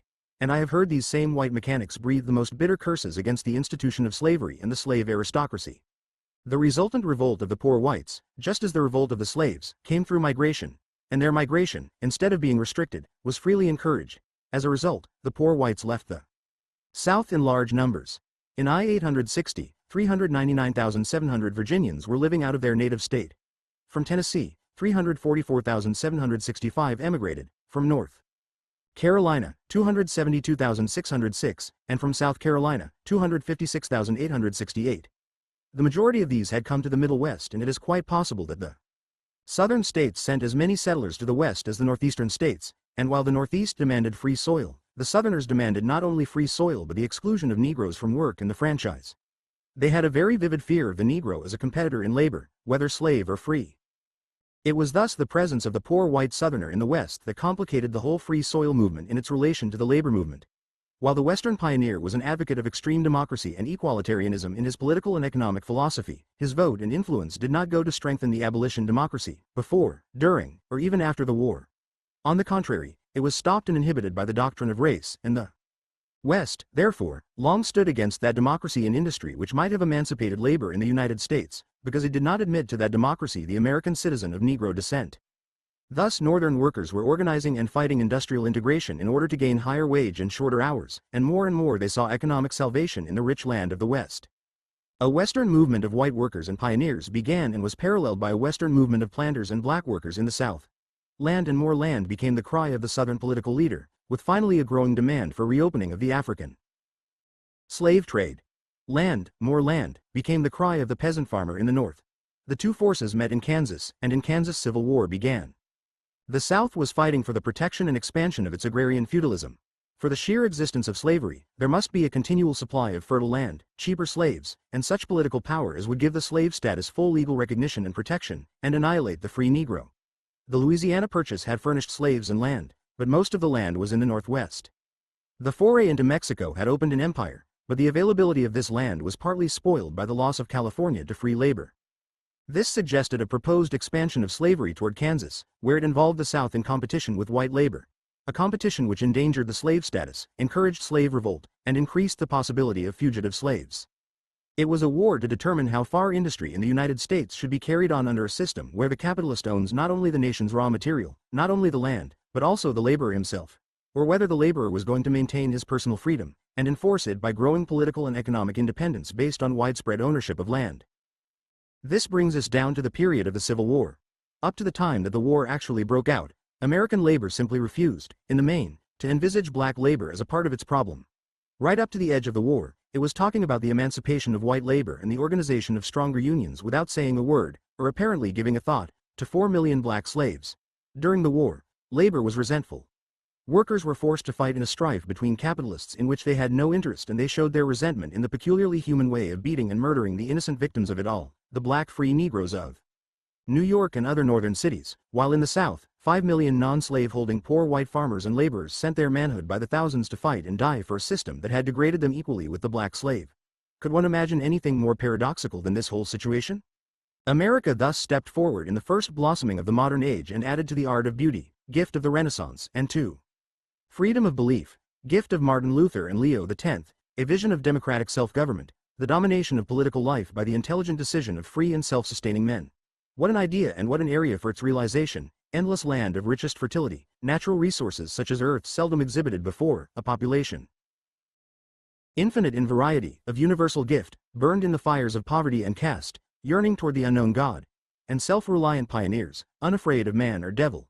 It was the supreme adventure, in the last great battle of the West, for that human freedom which would release the human spirit from lower lust for mere meat, and set it free to dream and sing. And then some unjust God leaned, laughing, over the ramparts of heaven and dropped a black man in the midst. It transformed the world. It turned democracy back to Roman imperialism and fascism. It restored caste and oligarchy. It replaced freedom with slavery and withdrew the name of humanity from the vast majority of human beings. But not without struggle. Not without writhing and rending of spirit and pitiable wail of lost souls. They said, slavery was wrong but not all wrong. Slavery must perish and not simply move. God made black men. God made slavery. The will of God be done. Slavery to the glory of God and black men as his servants and ours. Slavery is a way to freedom, the freedom of blacks, the freedom of whites. White freedom is the goal of the world and black slavery is the path thereto. Up with the white world, down with the black. Then came this battle called Civil War, beginning in Kansas in 1854, and ending in the presidential election of 1876, 20 awful years. The slave went free, stood a brief moment in the sun, then moved back again toward slavery. The whole weight of America was thrown to color caste. The colored world went down before England. France, Germany, Russia, Italy and America. A new slavery arose. The upward moving of white labor was betrayed into wars for profit based on color caste. Democracy died save in the hearts of black folk. Indeed, the plight of the white working class throughout the world today is directly traceable to Negro slavery in America, on which modern commerce and industry was founded, and which persisted to threaten free labor until it was partially overthrown in 1863. The resulting color caste founded and retained by capitalism was adopted, forwarded and approved by white labor, and resulted in subordination of colored labor to white profits the world over. Thus the majority of the world's laborers, by the insistence of white labor, became the basis of a system of industry which ruined democracy and showed its perfect fruit in World War and Depression. And this book seeks to tell that story. Have ye leisure, comfort, calm, shelter, food, love's gentle balm? Or what is it ye buy so dear? With your pain and with your fear? The seed ye sow, another reaps. The wealth ye find, another keeps. The robes ye weave, another wears. The arms ye forge, another bears. Percy Bysshe Shelley. 3. The Planter. How 7% of a section within a nation ruled 5 million white people and owned 4 million black people and sought to make agriculture equal to industry through the rule of property without yielding political power or education to labor. 7% of the total population of the South in I-860 owned nearly 3 million of the 3,953,696 slaves. There was nearly as great a concentration of ownership in the best agricultural land. This meant that in a country predominantly agricultural, the ownership of labor, land and capital was extraordinarily concentrated. Such peculiar organization of industry would have to be carefully reconciled with the new industrial and political democracy of the 19th century if it were to survive. Of the 5 million whites who owned no slaves, some were united in interest with the slave owners. These were overseers, drivers and dealers in slaves. Others were hirers of white and black labor, and still others were merchants and professional men, forming a petty bourgeois class, and climbing up to the planter class or falling down from it. The mass of the poor whites, as we have shown, were economic outcasts. Colonial Virginia declared its belief in natural and inalienable rights, popular sovereignty, and government for the common good, even before the Declaration of Independence. But it soon became the belief of doctrinaires, and not a single other Southern state enacted these doctrines of equality until after the Civil War. The Reconstruction constitutions incorporated them, but quite logically, South Carolina repudiated its declaration in 1895. The domination of property was shown in the qualifications for office and voting in the South. Southerners and others in the Constitutional Convention asked for property qualifications for the President of the United States, the federal judges and senators. Most Southern state governments required a property qualification for the governor, and in South Carolina, he must be worth 10,000 pounds. Members of the legislature must usually be landholders. Plural voting was allowed as late as 1832. The requirement of the ownership of freehold land for officeholders operated to the disadvantage of merchants and mechanics. In North Carolina, a man must own 50 acres to vote for senator, and in 1828, out of 250 voters at Wilmington, only 48 had the qualifications to vote for senator. Toward the time of the Civil War, many of these property qualifications disappeared. Into the hands of the slaveholders, the political power of the South was concentrated, by their social prestige, by property ownership, and also by their extraordinary rule of the counting of all or at least 3/5 of the Negroes as part of the basis of representation in the legislature. It is singular how this 3/5 compromise was used, not only to degrade Negroes in theory, but in practice to disfranchise the white South. Nearly all of the Southern states began with recognizing the white population as a basis of representation. They afterward favored the Black Belt by direct legislation or by counting 3/5 of the slave population, and then finally by counting the whole black population. Or they established, as in Virginia and South Carolina, a mixed basis of representation, based on white population and on property, that is, on land and slaves. In the distribution of seats in the legislature, this manipulation of political power appears. In the older states, representatives were assigned arbitrarily to counties, districts, and towns, with little regard to population. This was for the purpose of putting the control in the hands of wealthy planters. Variations from this were the basing of representation on the white population in one house, and taxation in the other, or the use of the federal proportion. That is, free persons and 3/5 of the slaves, or federal proportion and taxation combined. These were all manipulated so as to favor the wealthy planters. The commercial class secured scant representation as compared with agriculture. It is a fact that the political working of the state of South Carolina is in the hands of 150 to 180 men. It has taken me 6 months to appreciate the entireness of the fact, though of course I had heard it stated. In all cases, the slaveholder practically voted both for himself and his slaves, and it was not until 1850 and particularly after the war that there were signs of self-assertion on the part of the poor whites to break this monopoly of power. Alabama, for instance, in 1850, based representation in the General Assembly upon the white inhabitants, after 30 years of counting the whole white and black population. Thus the Southern planters had in their hands from 1820 to the Civil War political power equivalent to 1 or 2 million freemen in the North. In good their efforts to disfranchise the blacks, the political heirs of the planters still retained for themselves this added political representation as a legacy from slavery, and a power to frustrate all third-party movements. Thus, the planters who owned from 50 to 1,000 slaves and from 1,000 to 10,000 acres of land came to fill the whole picture in the South, and literature and the propaganda, which is usually called history, have since exaggerated that picture. The planter certainly dominated politics and social life. He boasted of his education, but on the whole, these Southern leaders were men singularly ignorant of modern conditions and trends and of their historical background. All their ideas of gentility and education went back to the days of European privilege and caste. They cultivated a surface acquaintance with literature, and they threw Latin quotations even into Congress. Some few had a cultural education at Princeton and at Yale, and to this day Princeton refuses to receive Negro students, and Yale has admitted a few with reluctance, as a curious legacy from slavery. Many Southerners traveled abroad, and the fashionable European world met almost exclusively Americans from the South and were favorably impressed by their manners, which contrasted with the gaucherie of the average Northerner. A Southerner of the upper class could enter a drawing room and carry on a light conversation and eat according to the rules, on tables covered with silver and fine linen. They were gentlemen, according to the older and more meager connotation of the word. Southern women of the planter class had little formal education. They were trained in dependence, with a smattering of French and music. They affected the latest European styles, were always described as beautiful, and of course must do no work for a living except in the organization of their households. In this latter work, they were assisted and even impeded by more servants than they needed. The temptations of this sheltered exotic position called the finer possibilities of womanhood into exercise only in exceptional cases. It was the woman on the edge of the inner circles and those of the struggling poor whites who sought to enter the ranks of the privileged who showed superior character. Most of the planters, like most Americans, were of humble descent, 2 or 3 generations removed. Jefferson Davis was a grandson of a poor Welsh immigrant. Yet the Southerners' assumptions impressed the North, and although most of them were descended from the same social classes as the Yankees, yet the Yankees had more recently been reinforced by immigration and were strenuous, hard-working men, ruthlessly pushing themselves into the leadership of the new industry. Such folk not only love a lord, but even the fair imitation of one.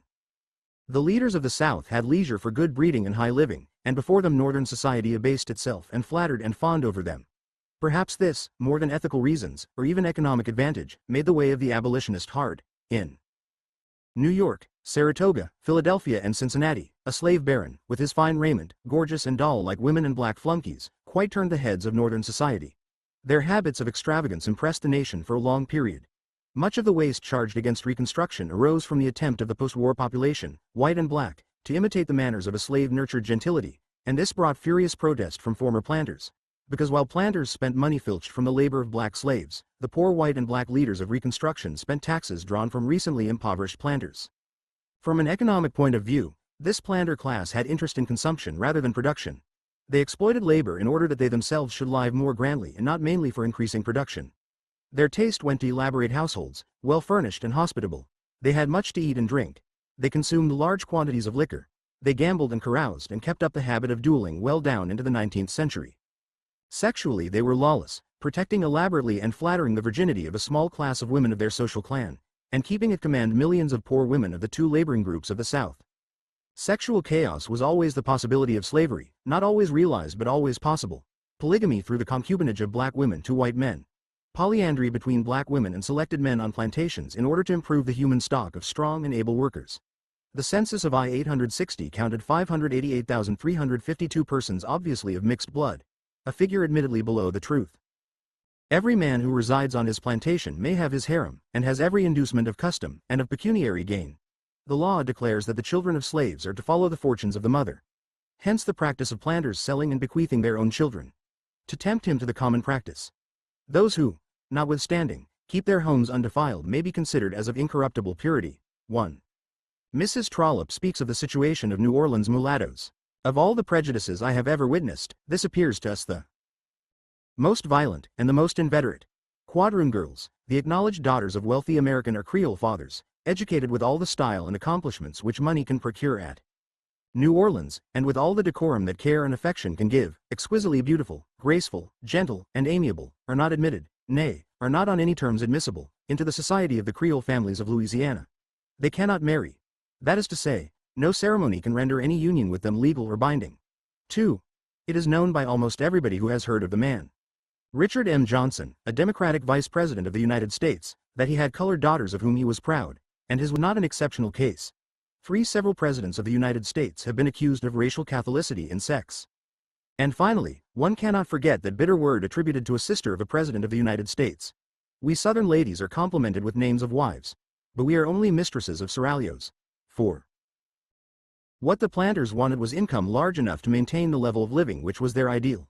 Naturally, only a few of them had enough for this, and the rest, striving toward it, were perpetually in debt and querulously seeking a reason for this indebtedness outside themselves.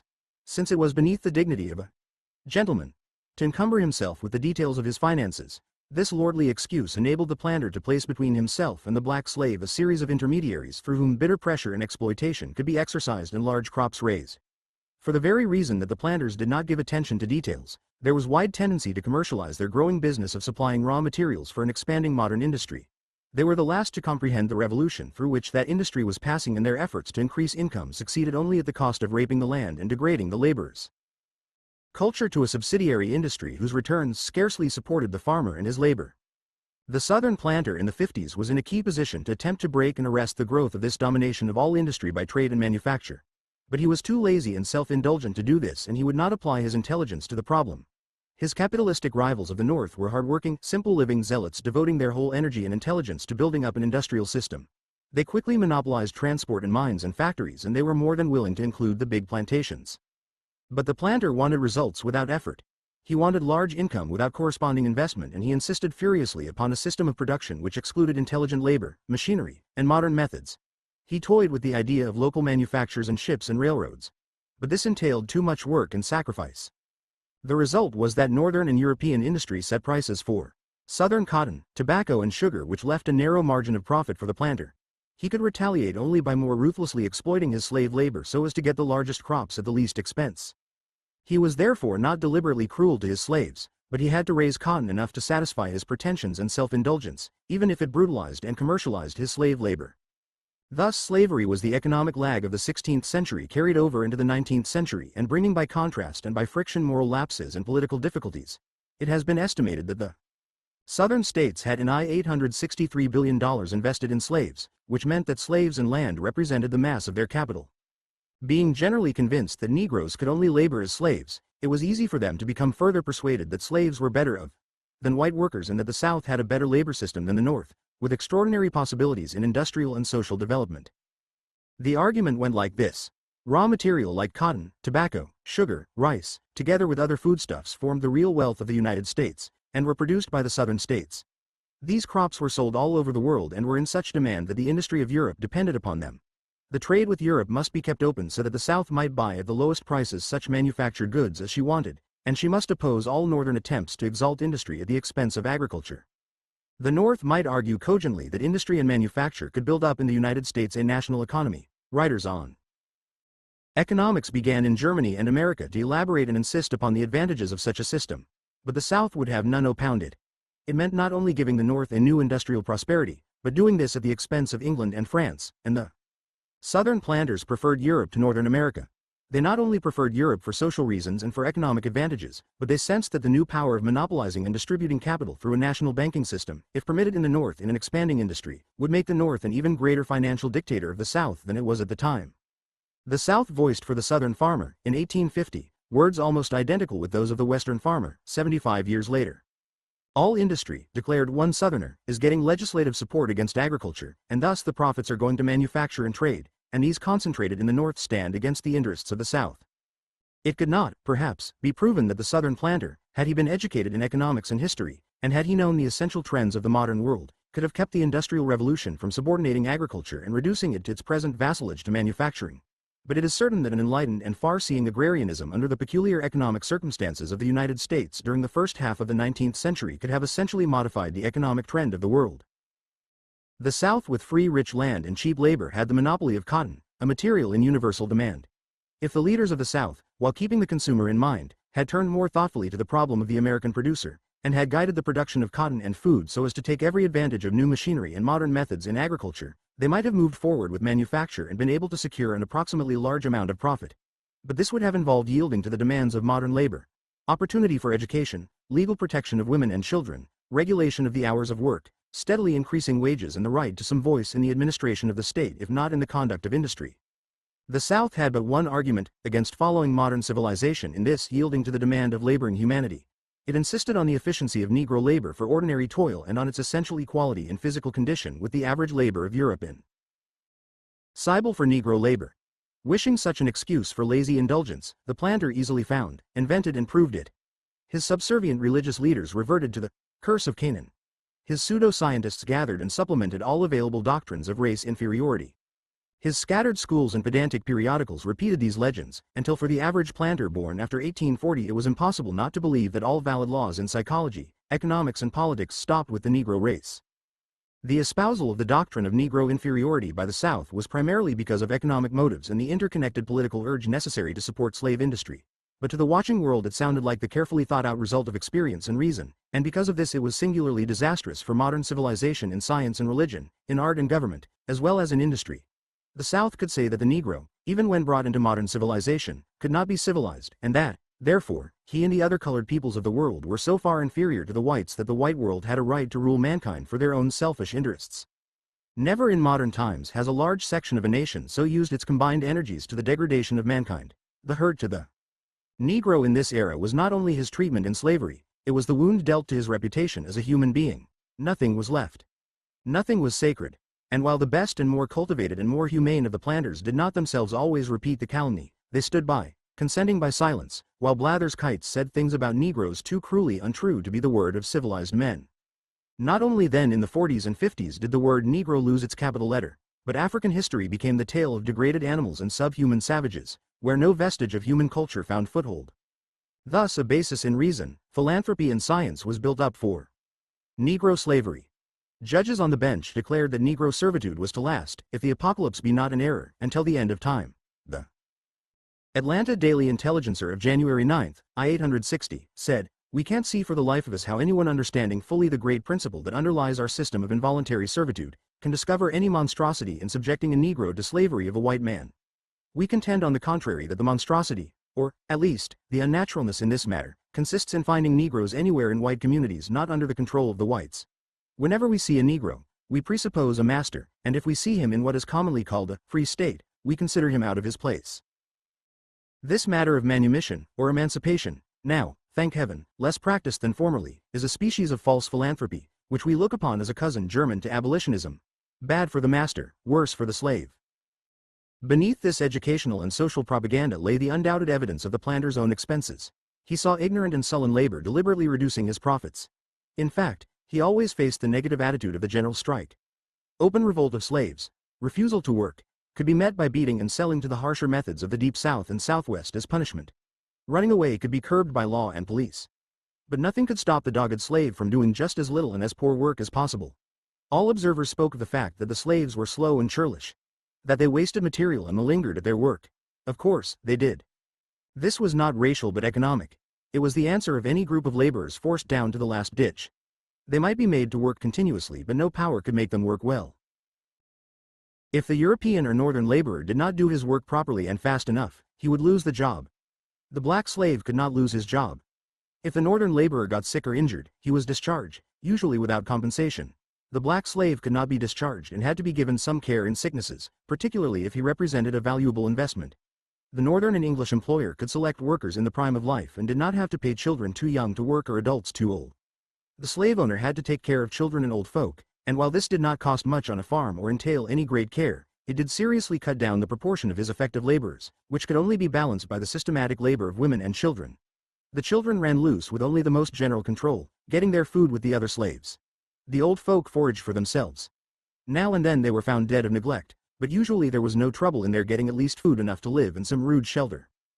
The economic difficulties that thus faced the planter in exploiting the black slave were curious.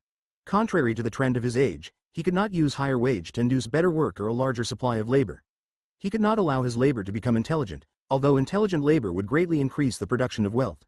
He could not depend on voluntary immigration unless the immigrants be slaves, and he must bear the burden of the old and sick and could only balance this by child labor and the labor of women. The use of slave women as day workers naturally broke up or made impossible the normal Negro home, and this and the slave code led to a development of which the South was really ashamed and which it often denied, and yet perfectly evident: the raising of slaves in the border slave states for systematic sale on the commercialized cotton plantations. The ability of the slaveholder and landlord to sequester a large share of the profits of slave labor depended upon his exploitation of that labor, rather than upon high prices for his product in the market. In the world market, the merchants and manufacturers had all the advantage of unity, knowledge and purpose, and could hammer down the price of raw material.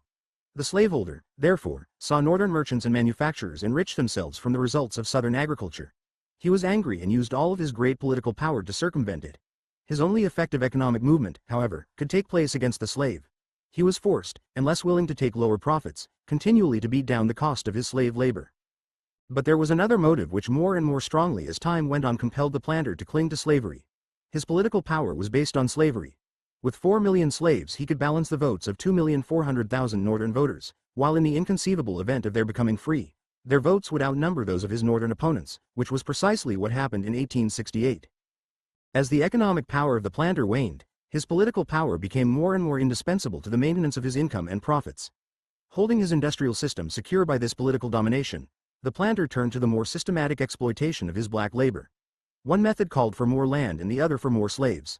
Both meant not only increased crops but increased political power. It was a temptation that swept greed, religion, military pride and dreams of empire to its defense. There were two possibilities.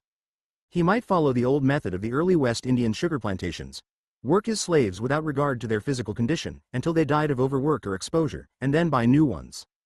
The difficulty of this, however, was that the price of slaves, since the attempt to abolish the slave trade, was gradually rising.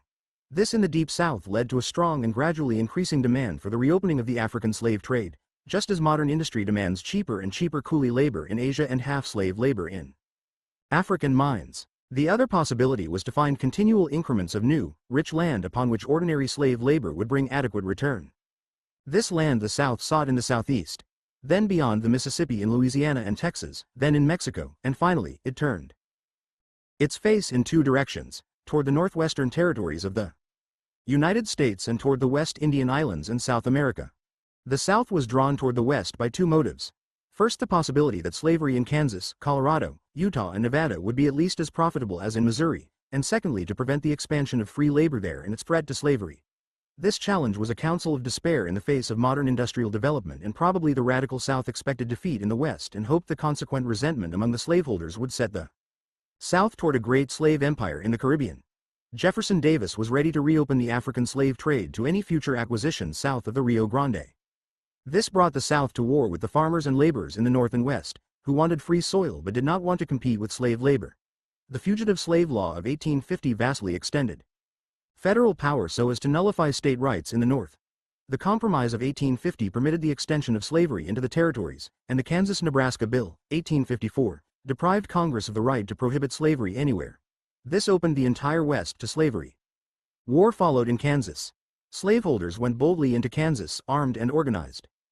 The invaders went in such force that the scattered and unorganized citizens could make no resistance, and in many places they did not attempt to vote, seeing the polls surrounded by crowds of armed men who they knew came from Missouri to control the election, and the leaders of the invaders kept their men under control, being anxious to prevent needless violence, as any serious outbreak would attract the attention of the country. In some districts the actual citizens protested against the election and petitioned the governor to set it aside and order another. We can tell the impertinent scoundrels of the Tribune that we will continue to lynch and hang, to tar and feather and drown every white-livered abolitionist who dares to pollute our soil. 5. Shut out from the United States territories by the Free Soil Movement. The South determined upon secession with the distinct idea of eventually expanding into the Caribbean. There was, however, the opposition in the border states. The employers of labor in the border states had found a new source of revenue. They did not like to admit it. They surrounded it with a certain secrecy, and it was exceedingly bad taste for any Virginia planter to have it indicated that he was deliberately raising slaves for sale, and yet that was a fact. Better illustrated than with regard to the interstate slave trade. The theory was clear and lofty. Slaves were a part of the family, my people, George Washington called them. Under ordinary circumstances they were never to be alienated, but supported during good behavior and bad, punished and corrected for crime and misdemeanor, rewarded for good conduct. It was the patriarchal clan translated into modern life, with social, religious, economic and even blood ties. This was the theory, but as a matter of fact, the cotton planters were supplied with laborers by the border states. A laboring stock was deliberately bred for legal sale. A large number of persons followed the profession of promoting this sale of slaves. There were markets and quotations, and the stream of black labor, moving continuously into the South, reached yearly into the thousands. Notwithstanding these perfectly clear and authenticated facts, the planter persistently denied them. He denied that there was any considerable interstate sale of slaves.